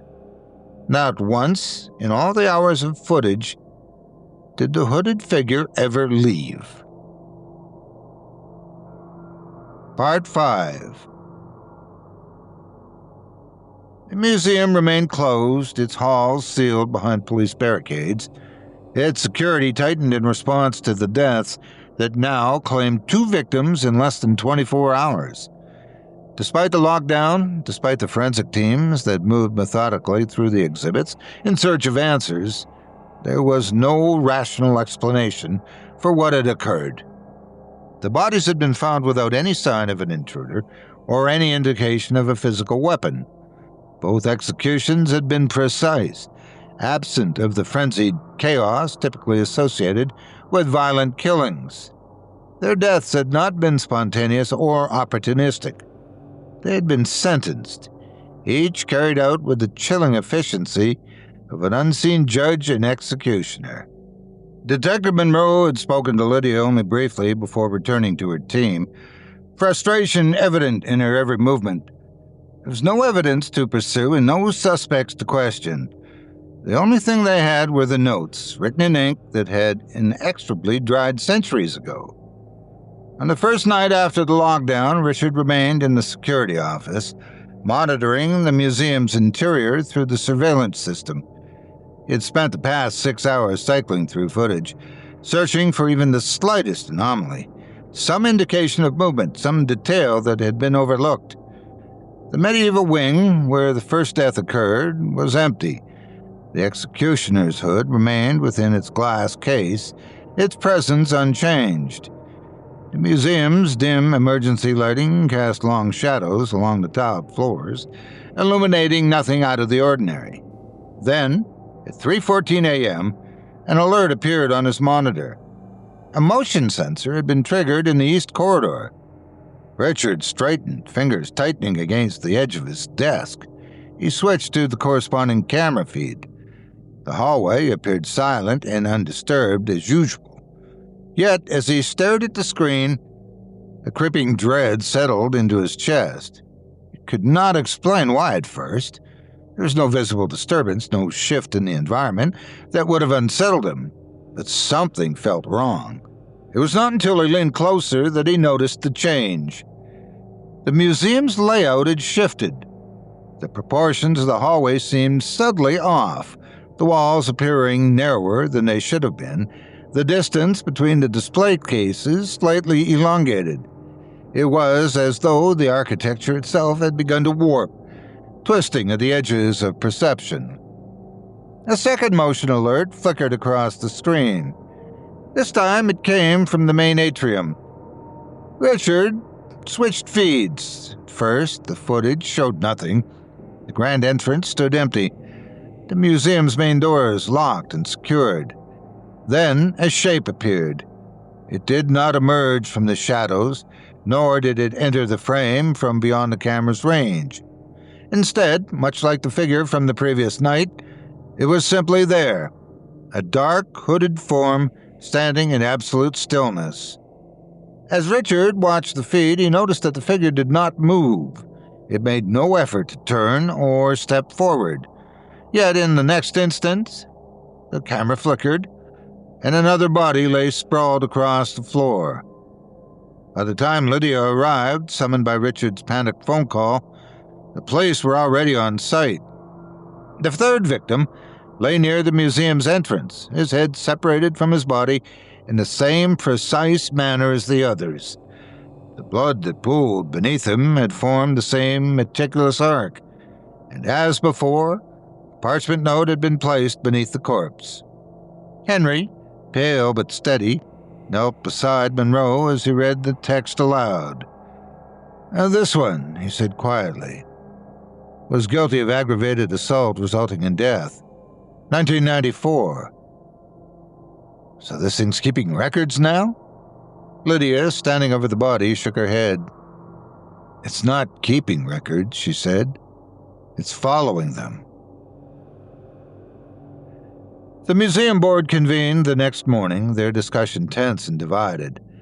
The deaths could no longer be framed as coincidence, nor could they be ignored. Some demanded that the exhibit be dismantled entirely, that the executioner's hood be removed from display and taken off the premises. Others, fearing that such an action might provoke further violence, insisted that the museum remain under investigation before any decisions were made. Richard, who had seen the footage firsthand, made his stance clear. "We need to get rid of that thing," he said, his voice firm. "I don't care if you put it in storage or burn it. We can't keep it here." Lydia, for the first time, did not argue. Henry nodded in agreement. It needs to be locked away as soon as possible. That afternoon, the executioner's hood was removed from its display case and sealed within the museum's basement vault. The process was handled carefully with minimal contact. 2 conservators placed the hood inside a reinforced container, securing it with the temperature-controlled storage chamber that housed other fragile artifacts. The vault's door was locked, with access restricted to Henry, Lydia, and Richard. For the first time in days, the museum's halls felt quieter. The hood had been removed. The source of the disturbances had been contained. Yet, as Richard returned to his security station that night, he could not shake his lingering unease. He told himself that locking the artifact away would be enough, that the deaths would stop now that the hood was no longer on display. But when he sat before his monitors, cycling through the live feeds, the certainty he had tried to hold onto faltered. Because despite the vault's reinforced doors, the sealed security measures, and the fact that the executioner's hood was no longer present in the medieval exhibit, the camera still showed something standing in the room. The glass display case remained empty, but in the reflection of the surrounding exhibits, the hooded figure remained. At 3:27 a.m., another motion alert sounded. A 4th body was found the next morning. The killings had not stopped. Part 6. The museum's closure had done little to quell the growing speculation surrounding the deaths. News had spread beyond Pinehurst, drawing both public and media interest, and while the police remained tight-lipped about the details, rumors flourished. Some believed the killings were the work of an elusive, ritualistic serial killer. Others, fueled by the unsettling nature of the crime scenes, whispered of something supernatural, something beyond explanation. It was this uncertainty that led museum officials, desperate for answers, to bring in an outside team. Jonathan Kessler arrived with his crew 3 days after the most recent death, his reputation preceding him. A veteran investigator known for his level-headed approach to paranormal cases, he'd built a career out of debunking hauntings as often as he had confirmed them. His team consisted of 4 others, each well-versed in handling advanced spectrometry, electromagnetic field readings, and thermal imaging. Lydia met them at the entrance, flanked by Richard and Henry. The tension in the air was evident, though Kessler seemed unimpressed by the weight of the situation. He strode forward, offering a polite but casual handshake. "So," he said, glancing toward the sealed-off medieval wing, "we're dealing with a homicidal poltergeist?" "We're dealing with something," Lydia answered. "No one's been able to explain how the deaths occurred. We need to determine if there's a legitimate phenomenon happening here." Kessler nodded, gesturing for his team to begin setting up. "We'll find out soon enough." The investigation began just after midnight. The team established their base in the main atrium, setting up a network of high-sensitivity cameras, electromagnetic field detectors, and thermal scanners. Motion sensors were placed at key locations throughout the museum, with particular focus on the medieval exhibit. Kessler, accompanied by one of his technicians, carried an infrared camera as he moved through the halls, narrating his observations into a recorder. "So far," he said, his voice calm, "there's no immediate fluctuations in temperature or electromagnetic interference. No anomalous readings detected in proximity to the executioner's hood." Lydia and Richard, observing from the atrium, watched the feed in real time. The monitors displayed various angles of the museum, each one quiet and undisturbed. For the first 2 hours, nothing happened. Then, at 3:17 a.m., an abrupt spike in electromagnetic activity sent one of the monitors in a sudden burst of static. The team froze. Kessler raised a hand to his earpiece. "We're getting something." His technician adjusted the frequency on their recording device. A low, guttural sound filtered through the speaker, distorted by static. It was deep and rhythmic, its syllables forming a distinct pattern.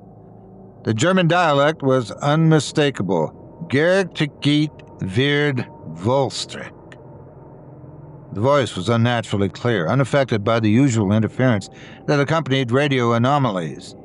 It was as though the words had been spoken directly into the microphone.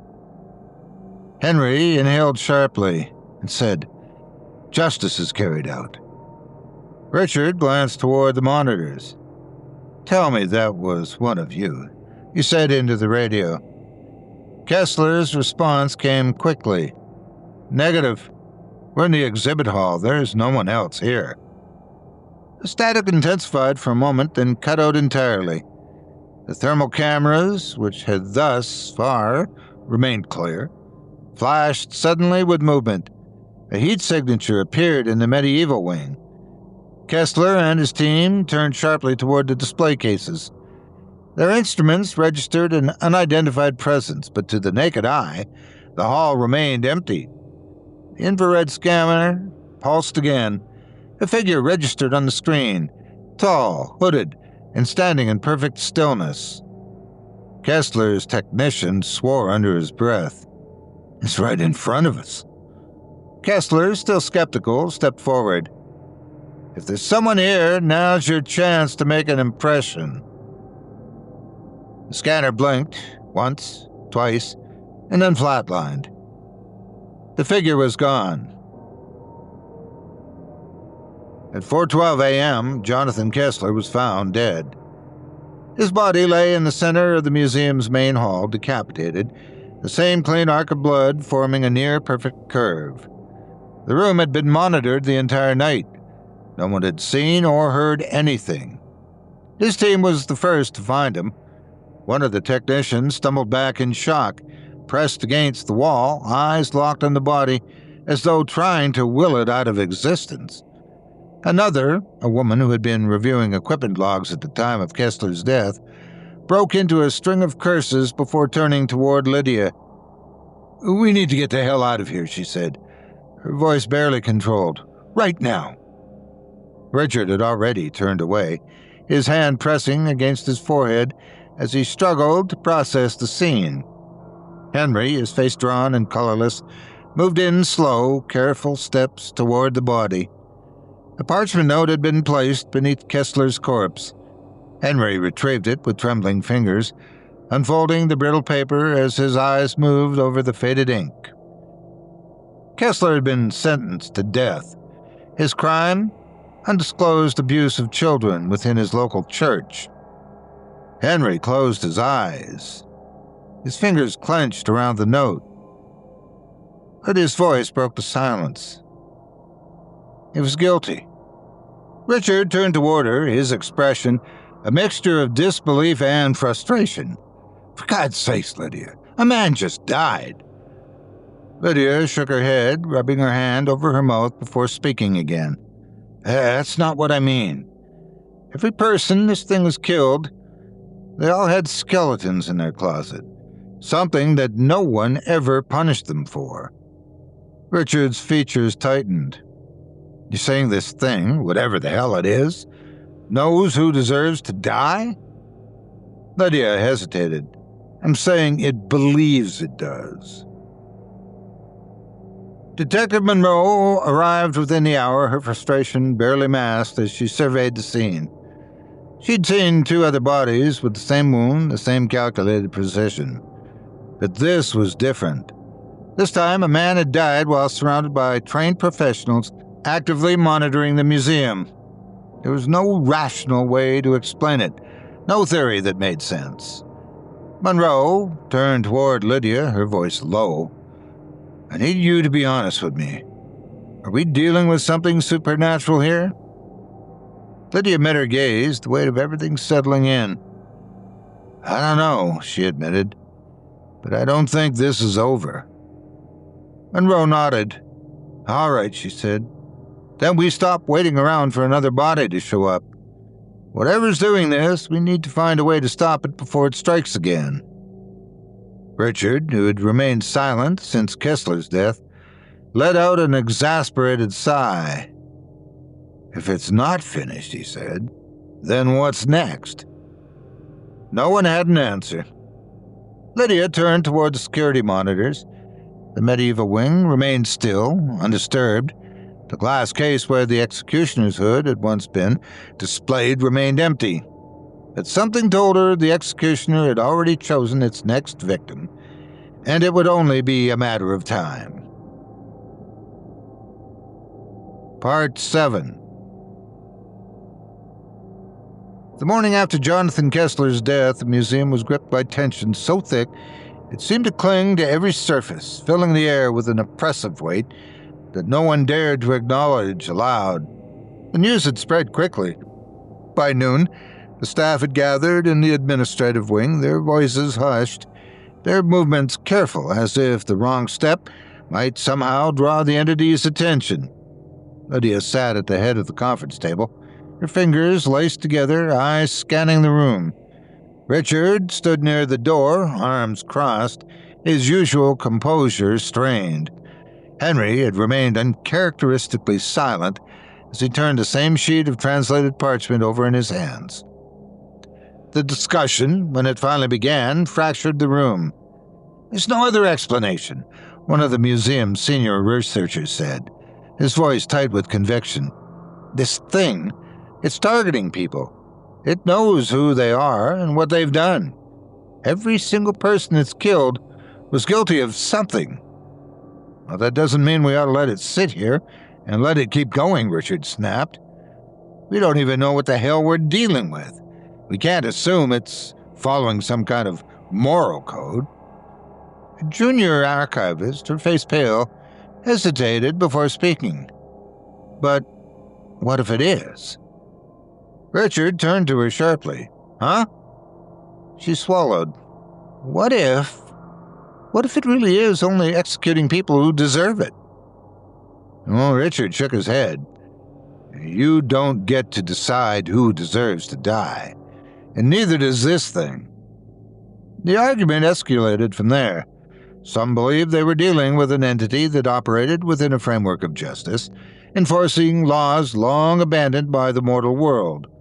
Others saw it as a rogue, supernatural serial killer, using the illusion of judgment as justification for its indiscriminate slaughter.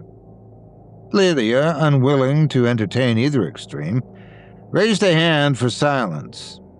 Doesn't matter what it is, she said, her voice firm. We have to stop it. She turned toward Henry. He said the hood was supposed to have been buried with the executioner, that it was never meant to be separated from him. Henry nodded. It's what the records suggest, but even if that's true, we have no way of knowing whether returning it to its original resting place would actually stop this. Then we destroy it. The words came from Detective Monroe, who had remained quiet until now, watching the debate unfold with a level of detachment that suggested she'd already made her decision. We spent the last week trying to contain this thing, and people are still dying. Whatever power it has, it's tied to the hood.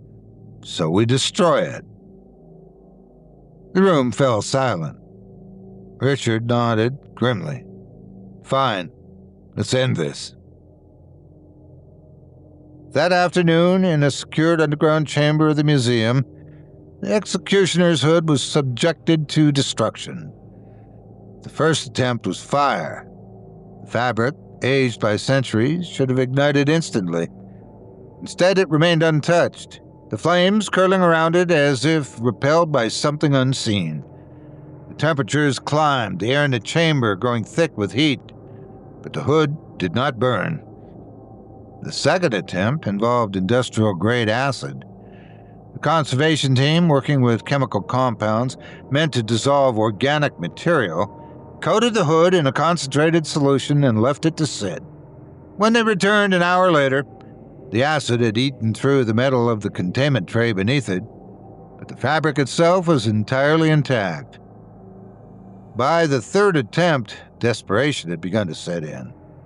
A hydraulic press, normally used for compressing dense objects, was brought in as a last resort. The machine groaned as it descended, its full weight focusing on a small, unassuming piece of fabric. When the press was lifted, the hood remained unscathed. The museum staff, gathered in tense silence, exchanged uneasy glances. "It won't be destroyed," Henry murmured. "It won't even be touched."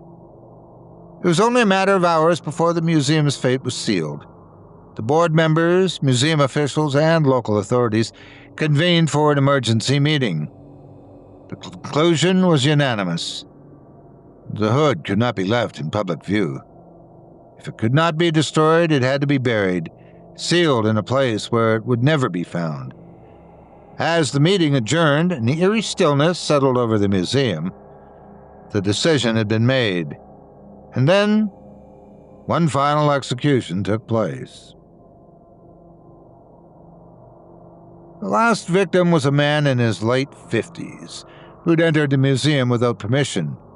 His headless body was discovered in the medieval wing, positioned mere feet from where the hood had once been displayed. The last parchment note was translated in silence. Convicted of child abduction, 1983. No one spoke. Richard looked toward Lydia. "We have to get it out of here. Now." She nodded. "Tonight." The hood would be transported under heavy security, sealed in an undisclosed location where no one would ever be able to retrieve it. The executions were over. For now. Part 8. The removal of the hood was handled with a precision normally reserved for high-value artifacts and biohazardous materials. The museum's basement vault, where it had been stored for days, was placed under strict lockdown. A team of handlers arrived with a simple but vital task: to take the executioner's hood far from Pinehurst, to a location deliberately omitted from all official records. It was just past midnight when the hood was placed inside a reinforced, lead-lined crate, the container secured with industrial-grade locks and chains. 2 guards accompanied the handlers as they loaded the crate into a transport truck, its destination known only to a select few. The plan was to sever its connectivity to history. Every record of its acquisition had already been erased. Digital archives were scrubbed and paper documentation was incinerated. Even its listing in the Bavarian Museum of Antiquities had been quietly removed, ensuring that, as far as the world was concerned, the hood had never existed. The truck carrying the hood departed Pinehurst at 1:23 a.m. The roads were empty at that hour, the town resting in uneasy silence. The driver, a contracted transporter who had similar high-security shipments in the past, followed the designated route, his eyes fixed on the highway stretching ahead. For the first hour, the trip was uneventful. The truck's cabin remained quiet, the steady hum of the engine, the only sound in the stillness. The 2 guards, seated in the back compartment, maintained their silence, their only duty to ensure the crate remained sealed. Then, at 2:47 a.m., the first whisper came. The driver stiffened, glancing at the passenger seat beside him. The cab was empty. The voice had been low and guttural, carrying a weight out of proportion with its quiet delivery. He shook his head, gripping the steering wheel more tightly. He'd been on the road too long, he rationalized. He was imagining things. Then again, it came. Closer this time. A phrase spoken in a language he did not understand. He reached for the radio, his fingers hovering over the transmitter, preparing to check in with the guards. Before he could press the button, something shifted in the rearview mirror. A figure sat in the back seat, a dark, hooded form. His body seized with instinctive panic. His foot nearly slammed the brake before he forced himself to focus, forcing his gaze forward. It wasn't real. It couldn't be real. He swallowed hard, lifting the radio from his shaking hand. "Do you hear that?" he asked, his voice quivering. A moment of static. Then one of the guards responded. "Hear what?" The murmur came again, sliding through the air just behind him. The driver clenched his jaw. "Nothing," he muttered. The truck continued down the road, disappearing into the night. Back at the museum, the medieval wing remained closed off, its exhibit still under forensic review. In the wake of the hood's removal, an eerie emptiness had settled over the building as though something vital had been displaced. Richard Maynard, seated in the security office, cycled through the camera feeds out of habit. The museum's halls were vacant, their displays illuminated by dim overnight lighting. He'd expected a sense of relief after the hood's departure, a finality to the unease that had gripped the building for weeks. But as he moved between the camera feeds, something felt wrong. He twitched to the live feed of the basement vault. The crate that had once held the hood was gone, leaving behind only an empty space in the center of the storage chamber. Then the screen flickered. A ripple of static distorted the image, warping the edges of the vault for a fraction of a second and causing the lights to flicker. When the interference cleared, something was there. Richard stiffened. At first it was only a vague impression, a smudge of darkness pooling in the corner of the room, its form unidentified. But as he watched, the shape began to change, its edges shifting and stretching, slowly coalescing into something tangible. It was faint, barely visible in the dim light, but unmistakable. Der Richter. It was not clothed as it had been before. The outline of a man stood where nothing should have been, his form bare, his face bathed in shadow, his head unadorned. Richard swallowed hard. The hood was gone, but whatever had worn it remained, the blood-stained blade of its axe glinting in defiance. The figure didn't bother to turn toward the camera. It simply stood there, its presence unshaken by the absence of the artifact that had once defined it. Then, as if sensing Richard's realization, the lights in the vault dimmed. The screen flickered again, once, then twice, before cutting to black entirely. The museum's overhead lights failed, and for several long seconds, the building lay in darkness. When the power was restored, the vault was empty. Richard let out the breath he was holding, his fingers still frozen on the keyboard. He stared at the blank screen, willing himself to believe that what he had seen was nothing more than a glitch. But deep down, he already knew the truth. The executioner no longer needed the hood. It had once been bound to the blood-soaked garment, but no longer.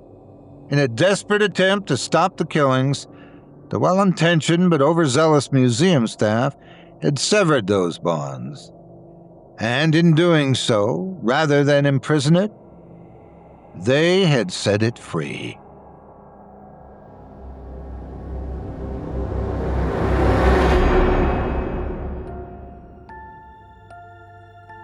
And that was The Executioner's Hood by Craig Groshek, performed by yours truly. I've heard of haunted paintings, haunted houses, even haunted dolls. But a haunted hood? That's a new one. Well, Malcolm, if a blade can be cursed by the lives it's taken, why not the mask of the man who wielded it? Good point. And from one cursed object to another, our next tale takes us to an empty lot where a simple metal detector finds something that should have stayed buried. Our next story is about a discovery that starts as nothing more than a curiosity. An old ring hidden beneath the soil. But some things aren't lost, they're waiting. This is The Killing Ring by A.G. Greene, performed by yours truly, Otis Jiry.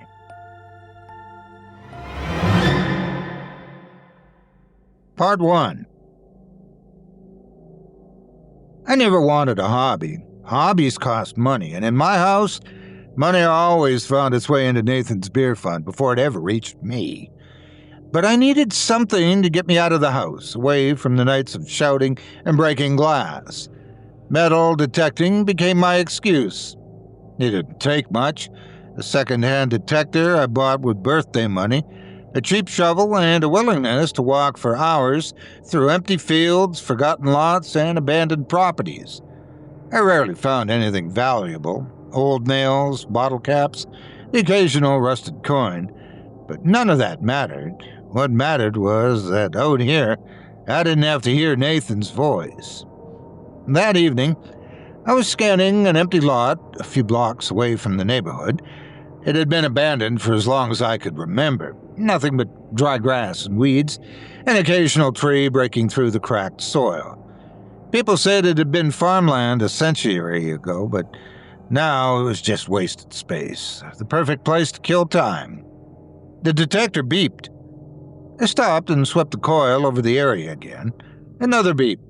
I pulled my shovel from my backpack, crouched down, and started digging. A few inches beneath the dirt, something metallic caught the last traces of sunlight. I brushed the soil away, expecting another worthless scrap. It was a ring. I picked it up, rubbing the dirt off with my thumb.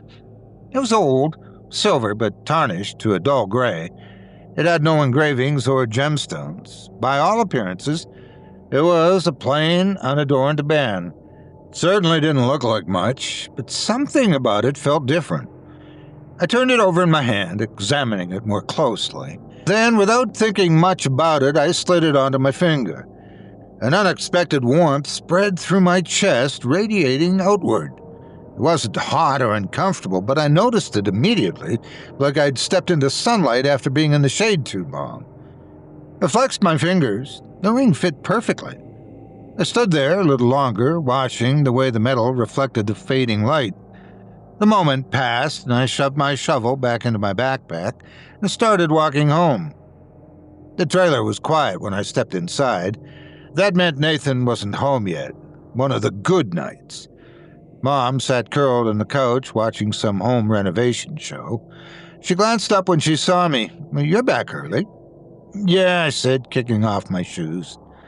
Her gaze flicked to my dirt-stained jeans, the metal detector in my hand. She looked like she wanted to say something, maybe ask why I'd spent so much time outside, but she didn't. "There's a casserole in the fridge," she said instead. I nodded and went to my room. Closing the door behind me, I dropped my bag on the floor. The metal detector leaned against the wall, forgotten. I stretched out on my mattress, staring at the ceiling, my fingers resting against the ring. The warmth was still there, lingering beneath my skin. I didn't take it off. That night I dreamt of roots stretching deep into the earth, thick twisting roots that pushed through soil, pulsing as they grew. I reached toward them. The second my fingers made contact, the roots blackened, shriveling into dust. I woke with a start. The dream faded before I could make sense of it. I rubbed my eyes and glanced down at my hand. The ring was still there. I wasn't sure if I'd even tried to take it off. The backyard was overgrown with weeds, a patchwork of dry dirt and yellowed grass. Mom had talked about planting flowers once, but like a lot of things, it never happened. I crouched near the fence line and grabbed a tall weed by the stem. My fingers barely had time to close around it before it began to wither. The leaves curled inward, the stem darkened, and within seconds, it collapsed in my hand. I let it go and stared at it.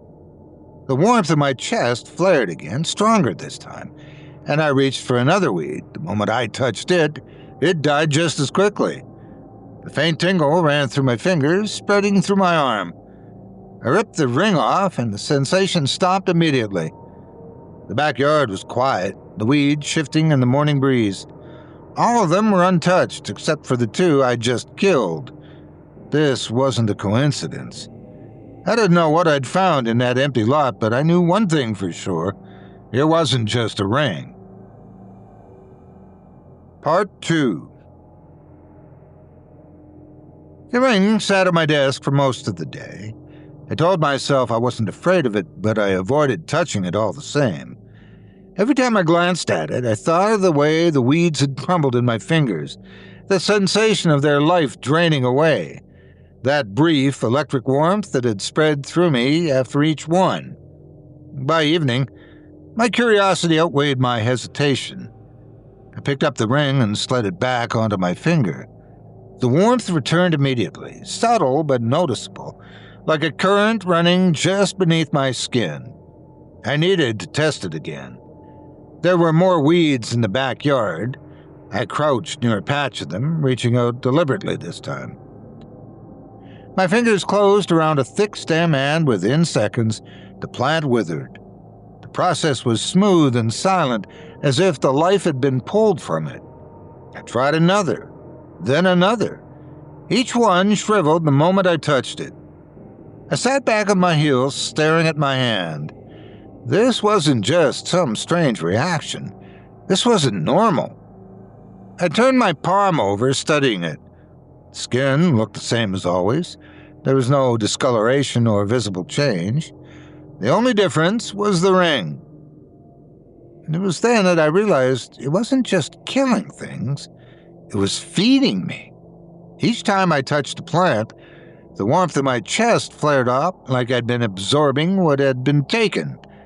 I didn't necessarily feel stronger or faster, not yet anyway, but I felt awake, energized. I'd been tired all day, weighed down by the usual dull exhaustion of living in this house. But now, after killing nothing but weeds, I felt like I'd just stepped out of an ice bath. My head was clear, my limbs light. I swallowed hard, standing up. There was only one question left.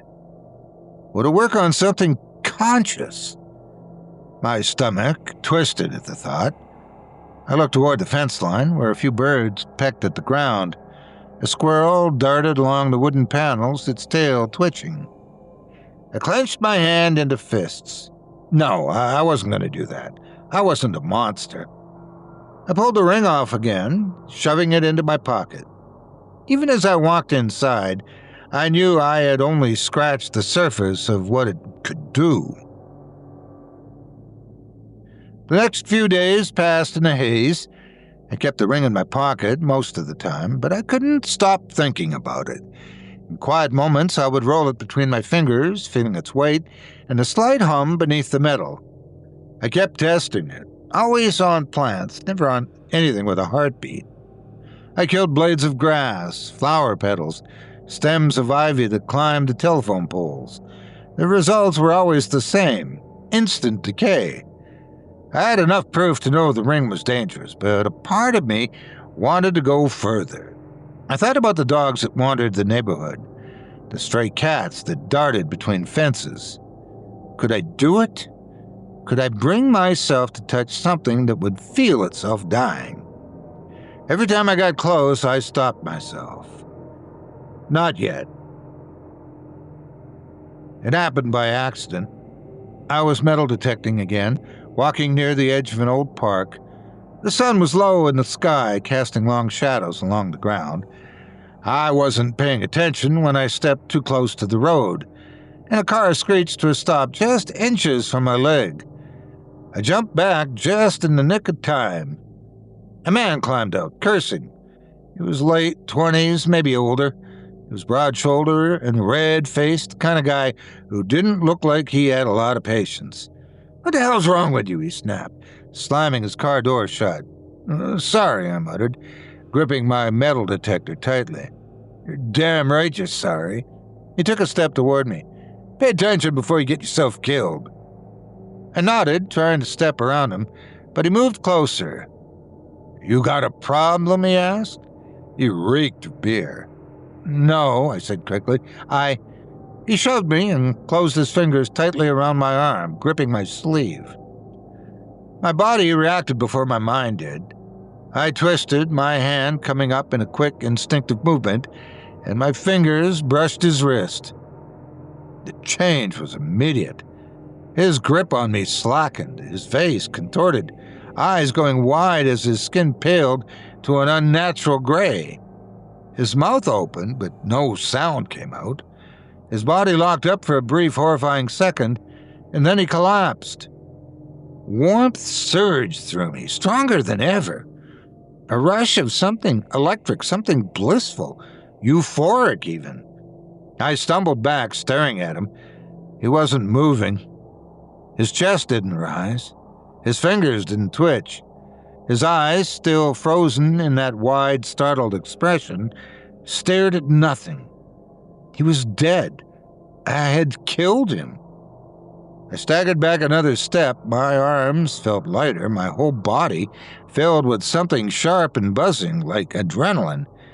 And that's not what it was. I had felt this before, but never like this. The plants had given me a taste, but this was different. This was powerful. My stomach churned. I tore the ring off my finger and shoved it in my pocket. I needed to leave. Now. I scanned the street. No one had seen. The nearest house was half a block away, and it had its curtains drawn. The only sound was the faint rush of wind through the trees. I turned and ran. I didn't stop until I reached my room. The second I shut the door behind me, I pressed my back against it, gasping for air. My hands were shaking, my whole body trembled, but I didn't know if it was from fear or something else. He'd killed a man. He'd been alive, speaking and moving, and then he wasn't. And I had felt it. I had felt him, that warmth, that charge, his energy pouring into me. I clenched my hands into fists. I should have been horrified. I should have been sick. Instead, all I could think about was how easy it had been. Part 3. I didn't sleep that night. Instead, I lay in bed staring at the ceiling, trying to convince myself that what I'd done had been self-defense. The guy had grabbed me. He'd been aggressive. I hadn't planned to kill him. But that wasn't the whole truth. I had known what the ring could do. I had tested it on plants and felt their warmth seeping into my bones. Part of me had wondered what it would be like to use it on something bigger. But now I knew. The worst part was that I didn't feel sick about it. I wasn't afraid of the police knocking on my door. I wasn't racked with guilt. I kept replaying the moment in my mind, the way he had stiffened under my touch, the energy rushing into me. The ring had drained him completely, stripping away everything that made him unique, and I had felt it happen. I thought it would feel like murder, but it didn't. It felt like power, and I enjoyed it. The discovery of the body made the news the next morning. I wasn't surprised. A man dropping dead in the middle of a public park would get attention. The reporters called it sudden cardiac event. There were no signs of struggle, no wounds, no reason to suspect foul play. There was no evidence or a weapon leading anyone back to me. By all accounts, he'd been a perfectly healthy man, but these things happen all the time. 1 minute, someone's alive, and the next, they're gone. Natural causes. I shut the TV off and sat back, fingers resting against my pocket, where the ring was tucked away. The warmth lingered in my chest, even without wearing it. The more I focused, the more I realized I could still feel him. I should have been disturbed by that, but I wasn't. That afternoon, my friend Eli called. "Dude, did you see the news?" I kept my voice casual. Yeah. That's insane, right? Just dropping dead like that? No reason? Yeah. Damn, Eli replied. I was actually near the park last night. That could have been me. A cold knot formed in my stomach. Eli had no idea how close he was to being right. You want to hang out later, he asked? Maybe hit that abandoned gas station off Route 9? I heard someone found an old coin stash buried out there last year. I can't, I said. I got stuff to do. Lame, he laughed. All right, Ed, catch you later. I hung up without answering. Eli had been near the park. If he'd run into me, would I have used the ring on him too? I wanted to believe the answer would have been no, and yet I hesitated. What was happening to me? I tried to go back to normal. I went out with my metal detector, acting like everything was the same. I told myself I wasn't going to use the ring again. But I didn't believe that, not really. The longer I kept it in my pocket, the more aware of it I was. Some part of me wanted to put it back on, even if I had no reason to. I still avoided animals. I never touched the stray dogs that sniffed through the alleyways or the birds that fluttered too close. I told myself it was because they were innocent, but that wasn't it. The truth was far worse. I didn't take their lives because I knew they wouldn't be enough. Not after what happened in the park. Nathan came home angry. Something had set him off, probably something at work. He stormed into the trailer, slamming the door behind him, and Mom kept her head down as he ranted. I sat at the kitchen table, pretending to ignore him. Then I heard a smack. I looked up just in time to see my mom stumble, her hand flying to her cheek. Nathan hardly noticed. He was still yelling, his face red, his breath reeking of alcohol. My body went rigid. I stood up. Nathan turned to face me. What? I didn't answer. Instead, I reached into my pocket, wrapping my fingers around the ring. The metal was cool against my palm. I had spent so much time wondering if I could do it again. Now I knew I would. I slid the ring on my finger. Nathan was still talking, too focused on himself to notice what I was doing. Mom glanced at me, her eyes wide, shaking her head slightly, a silent warning. I ignored it and stepped forward. Nathan's gaze snapped to me, his mouth curling into a sneer. You got something to say? I clenched my hands at my side, steadying my breathing. He took a step toward me. That was all I needed. I reached out and grabbed his wrist. Part 4. Nathan didn't react at first. For a split second, he just stood there, his expression frozen in a mixture of anger and confusion. Then his body locked up, his back arching as if something had seized hold of his spine. His fingers twitched. A choked sound rattled from his throat. His skin turned gray. I felt it happen, the same way it had with the man in the park. His life force was draining out of him, flowing through my fingers like water slipping between cracks. But this time it was different. It was stronger. Nathan's presence had always been overwhelming. He filled rooms with his voice, with the tension that came from never quite knowing when he would snap. Now, all of that was unraveling, peeling away in layers. I could feel the energy he had left. It surged into me, burning hot, electrifying every nerve in my body. I gritted my teeth as it sank deeper, settling into places I hadn't realized were hollow.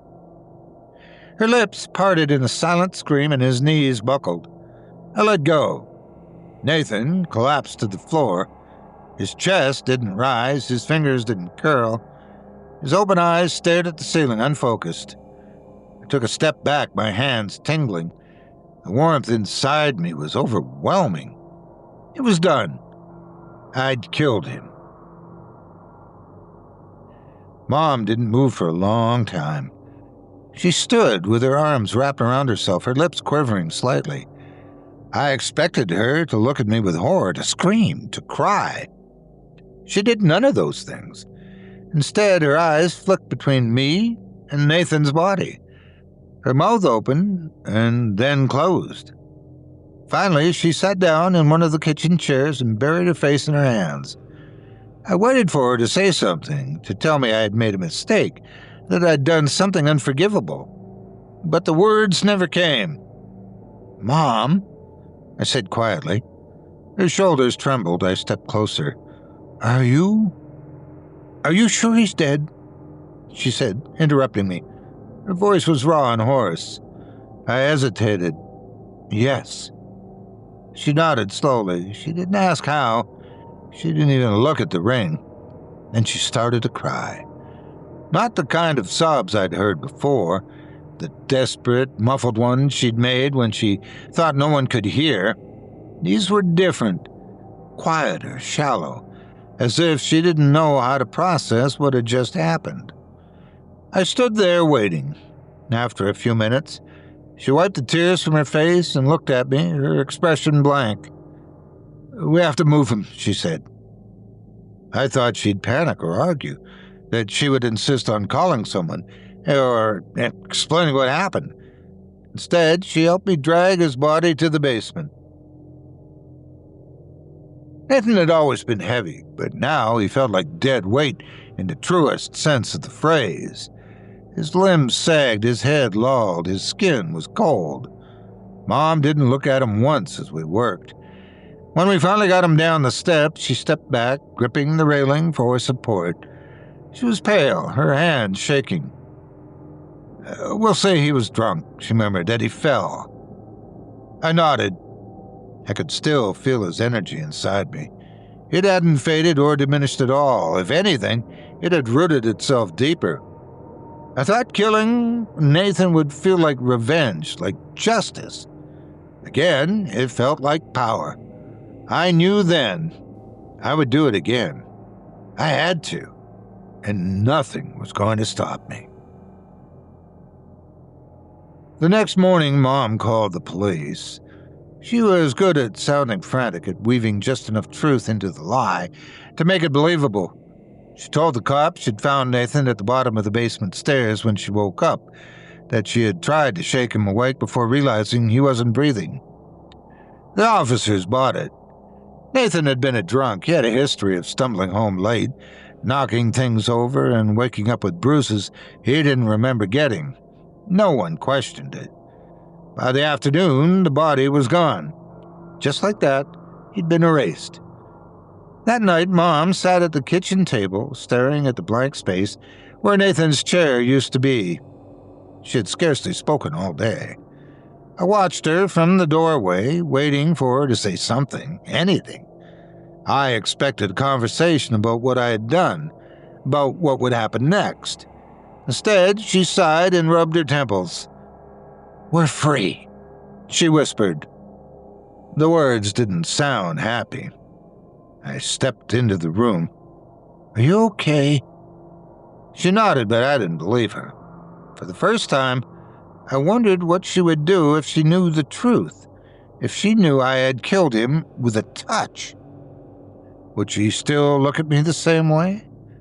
I thought about telling her, about slipping the ring off and placing it in her hand, letting her feel its weight. Maybe she should have it, I thought. Maybe it would make her feel safe for once. But as I stood there watching the way her shoulders curled inward, the way her fingers trembled against her temples, I knew I wouldn't give it up. She didn't need to know. Nathan was gone, and that's all that mattered. I went to my room with the ring still on my finger and shut the door behind me. I hadn't taken it off since last night. I turned it over, watching the way the dim light reflected off its surface. I had spent so much time fearing what it could do. Now I understood its purpose. Nathan had been the first person I had truly chosen to kill. But I knew without a doubt he wouldn't be the last. Part 5. Nathan's funeral was small. No family came. No co-workers, just a few Mom's friends, whispering among themselves, stealing glances at me when they thought I wasn't looking. Mom didn't cry. She sat stiffly in the front row, hands folded in her lap. The funeral director spoke as if Nathan had been an upstanding man, a devoted husband, a respected member of the community. I almost laughed. The man in the casket had done none of those things, and now he wasn't anything at all. Life moved on quickly. The police didn't ask questions. The official report ruled it an accident, just a drunk who had finally met the consequences of his own carelessness. Mom spent more time out of the house, going on long walks, as if she didn't know what to do with her newfound freedom. She rarely spoke, and when she did, it was never about Nathan. I gave her space. I had my own things to think about. At night, I laid awake, tracing my fingers over the ring. I hadn't taken it off since the night I killed Nathan. At first, I told myself that I would bury it somewhere, lock it away, forget about it. But I never did. Without it, I felt less. The energy I'd absorbed was still there, humming beneath my skin, but I knew it would fade eventually. I didn't want that to happen. I had gotten a taste of something bigger, and I wasn't ready to let it go. The first time I killed again, it was an accident, or at least that's what I told myself. A mugger had cornered an old man outside a gas station. He had a knife, and he was yelling, demanding the guy's wallet. I already stepped forward before I even realized what I was doing. The mugger turned toward me, his face twisted in a snarl. He grabbed my sleeve. It took less than 5 seconds. His body sagged, his skin turned gray, his pupils widened in shock before his legs buckled, and he collapsed to the pavement. The old man gasped and stumbled back. What the hell? I didn't stick around to answer. I ran. But the rush stayed with me, thrumming inside me. The energy I'd taken from the mugger blended with Nathan's, like a fresh jolt to a circuit already overloaded. I told myself it was justified. There was now one less criminal in the world, one less problem. The second time it was easier. It was a guy from school, Derek Price, a bully, the kind who laughed too loudly in class, shoved smaller kids in lockers, and made life hell for anyone weaker than him. I saw him outside a party, standing alone, drunk, and swaying on his feet. I barely even thought about it. He called me a freak, slurring the words, and I reached for his shoulders. His eyes widened. He was dead before he hit the ground. After that, I stopped pretending. I told myself I was being careful, that I wasn't just killing for no reason, that the people I picked were violent and cruel, and that they would be missed, that I was helping. But over time, the definition of who deserved it became looser. I stopped hesitating and started choosing, and I loved it. Mom knew something was wrong. She never said it out loud, but I could see it in the way she looked at me. It was in the way she avoided my gaze when I walked into the room, the way she flinched when I passed too close. The news was talking about the deaths now, unexplained, sudden. They didn't call it murder. They didn't know how to classify it. But Mom was starting to put the pieces together. I came home late one night, and she was waiting for me. She was standing in the kitchen with her arms crossed, her face pale. "You did this," she whispered. I set my bag down slowly. "I did what?" She took a step closer. Her whole body was shaking. "The people, the ones who keep dying. It's you, isn't it?" I didn't answer. Tears filled her eyes. "What did you do, Edward?" I'd never seen her this afraid before, not even when Nathan was alive. Something inside me cracked. She stepped toward me and I moved back. "Mom," I said carefully, "you don't understand. Stay back." She didn't listen. She reached for my wrist. The second her fingers closed around me, the ring reacted. Her body went rigid and the color drained from her face. Her fingers locked around my arm as if she was trying to hold on to something, anything, long enough to fight it. I screamed and tried to pull away, but it was too late. Her legs gave out. I caught her, lowering her gently to the kitchen floor. Her lips parted in a silent plea, her eyes locked into mine, wide with shock, pain, and betrayal. And then she was gone. I sat there for a long time, screaming and sobbing, her body cradled in my arms. The now familiar warmth rushed into me stronger than ever. Her life, her love, everything that made her her. The ring took it all.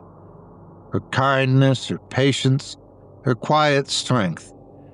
The woman who had endured so much for so long was gone.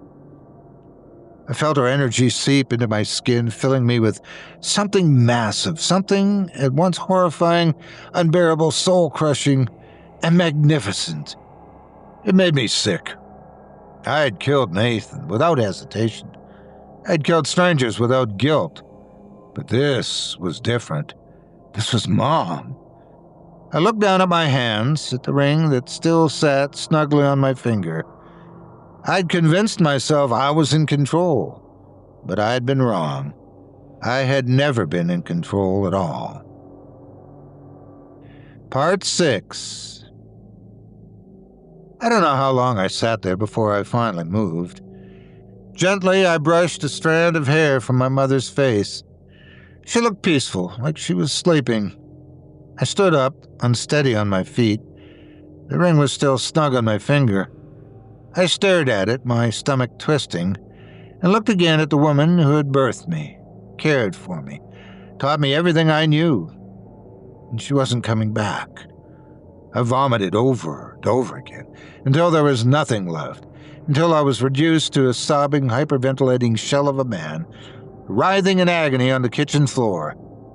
From the moment I found it, the ring had whispered its promises of power, feeding the hunger I hadn't even known I had. It had given me everything, and in return, I had let it strip away what little humanity I had left. It didn't belong on me anymore. It didn't belong anywhere.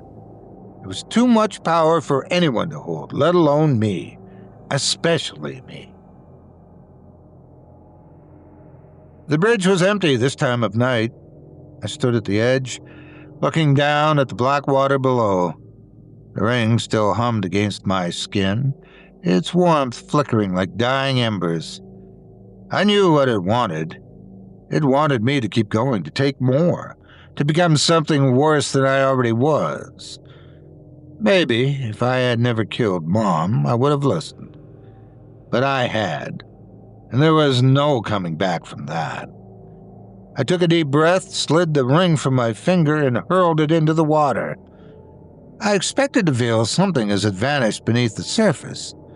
Relief, regret, fear. But there was nothing. Only emptiness. I walked into the police station just before sunrise. The officer at the front desk barely looked up. "What can I do for you?" I opened my mouth, but for a second, nothing came out. That was it. The last decision I would ever make for myself. "My name is Edward," I said finally, swallowing hard. My voice felt foreign, as if it belonged to someone else. I looked the officer in the eye, tears brimming in mine. "My name is Edward Hartwell," I repeated, "and I need to confess to a murder."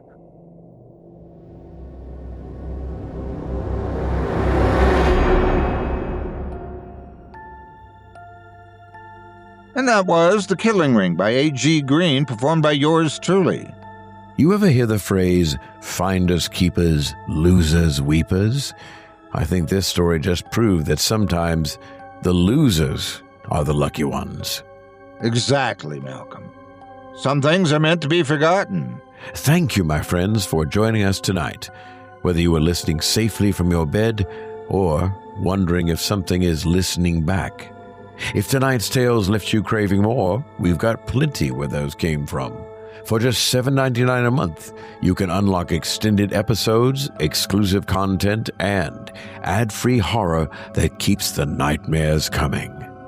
Just head over to simplyscarypodcast.com, click Patrons, and you'll be taken to chillingtalesfordarknights.com, where a whole world of horror awaits. Support indie horror, skip the ads, and keep the stories coming, because some things, like knowledge, come at a cost. Lucky for you, this one is just $7.99. Join us today, and as always, we appreciate your support. If tonight's episode has taught us anything, it's that some things aren't meant to be found. A lamp with a terrible burden, a hood that carries judgment beyond the grave, a ring that steals more than its shine, and a book that doesn't just reveal secrets, it devours them.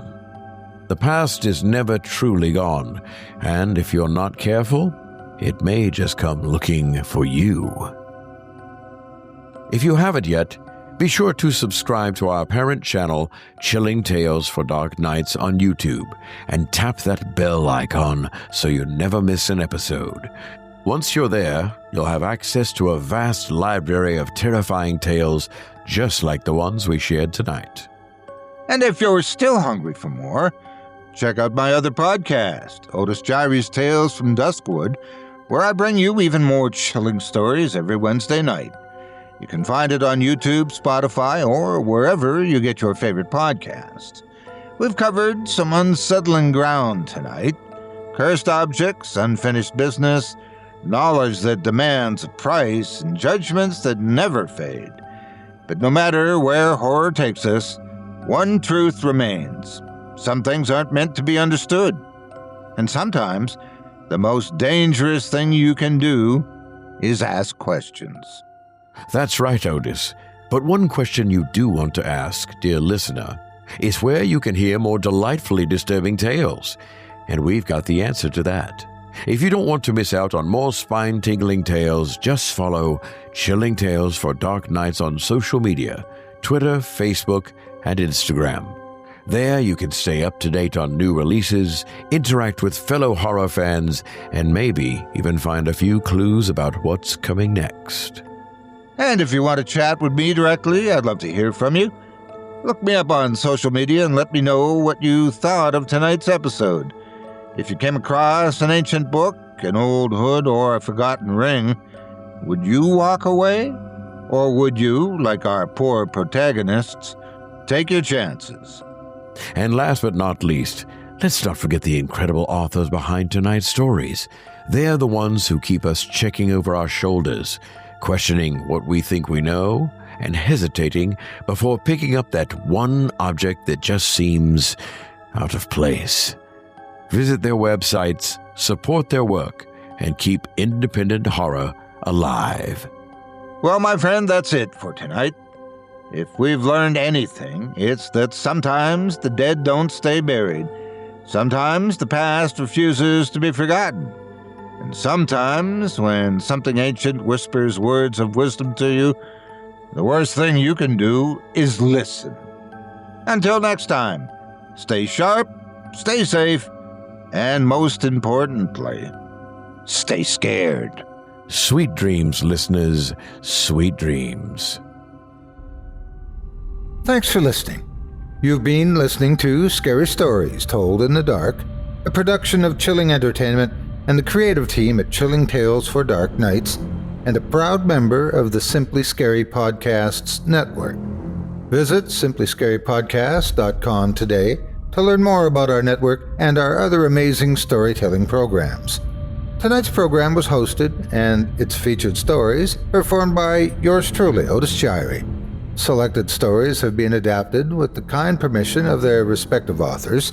Original music provided by Luke Hodgkinson and Jesse Cornett. Sound design and final mixing and mastering provided by executive producer and director Craig Groshek. Program's artwork and logo by David Romero. If you're looking for some fresh tales on a daily basis while waiting for the next podcast, check out my YouTube channel, the Otis Jiry channel, and my extensive collection of narrated tales there. Simply search on YouTube by my name, and you'll find me. And don't forget to subscribe and press the bell notification icon to get my latest releases. Got a scary tale of your own that you'd like performed? I take submissions. Email it to me today at otis@simplyscarypodcast.com to have your terrifying tome considered for production in a future episode of this show. That's OTIS@simplyscarypodcast.com. If you've enjoyed what you heard on tonight's program and are joining us on your favorite podcast app, subscribe to us to be sure you never miss an episode, and leave a 5-star review and a comment. Your feedback means a lot to me. You can also follow Chilling Tales for Dark Nights and yours truly on Facebook to connect anytime and get the latest updates on this and other programs and my channel. If you're listening on the Chilling Tales for Dark Nights YouTube channel, do us a favor and hit the subscribe button and the bell notification icon for ctfdn as well to get more spooky tales from me and the crew and another episode of this program each and every Wednesday. And don't forget to hit that thumbs up button to tell us how we're doing and leave a kind word or a request. And don't forget to visit us at chillingtalesfordarknights.com and consider supporting the team by becoming a patron. In addition to helping us out, you'll get exclusive access to our audio archive and ad-free downloads of all your favorite stories, including those you've heard on this program. As for me, I'll be back next Wednesday with more terrifying tales to keep you up all night. But that's all right. Who needs sleep anyway?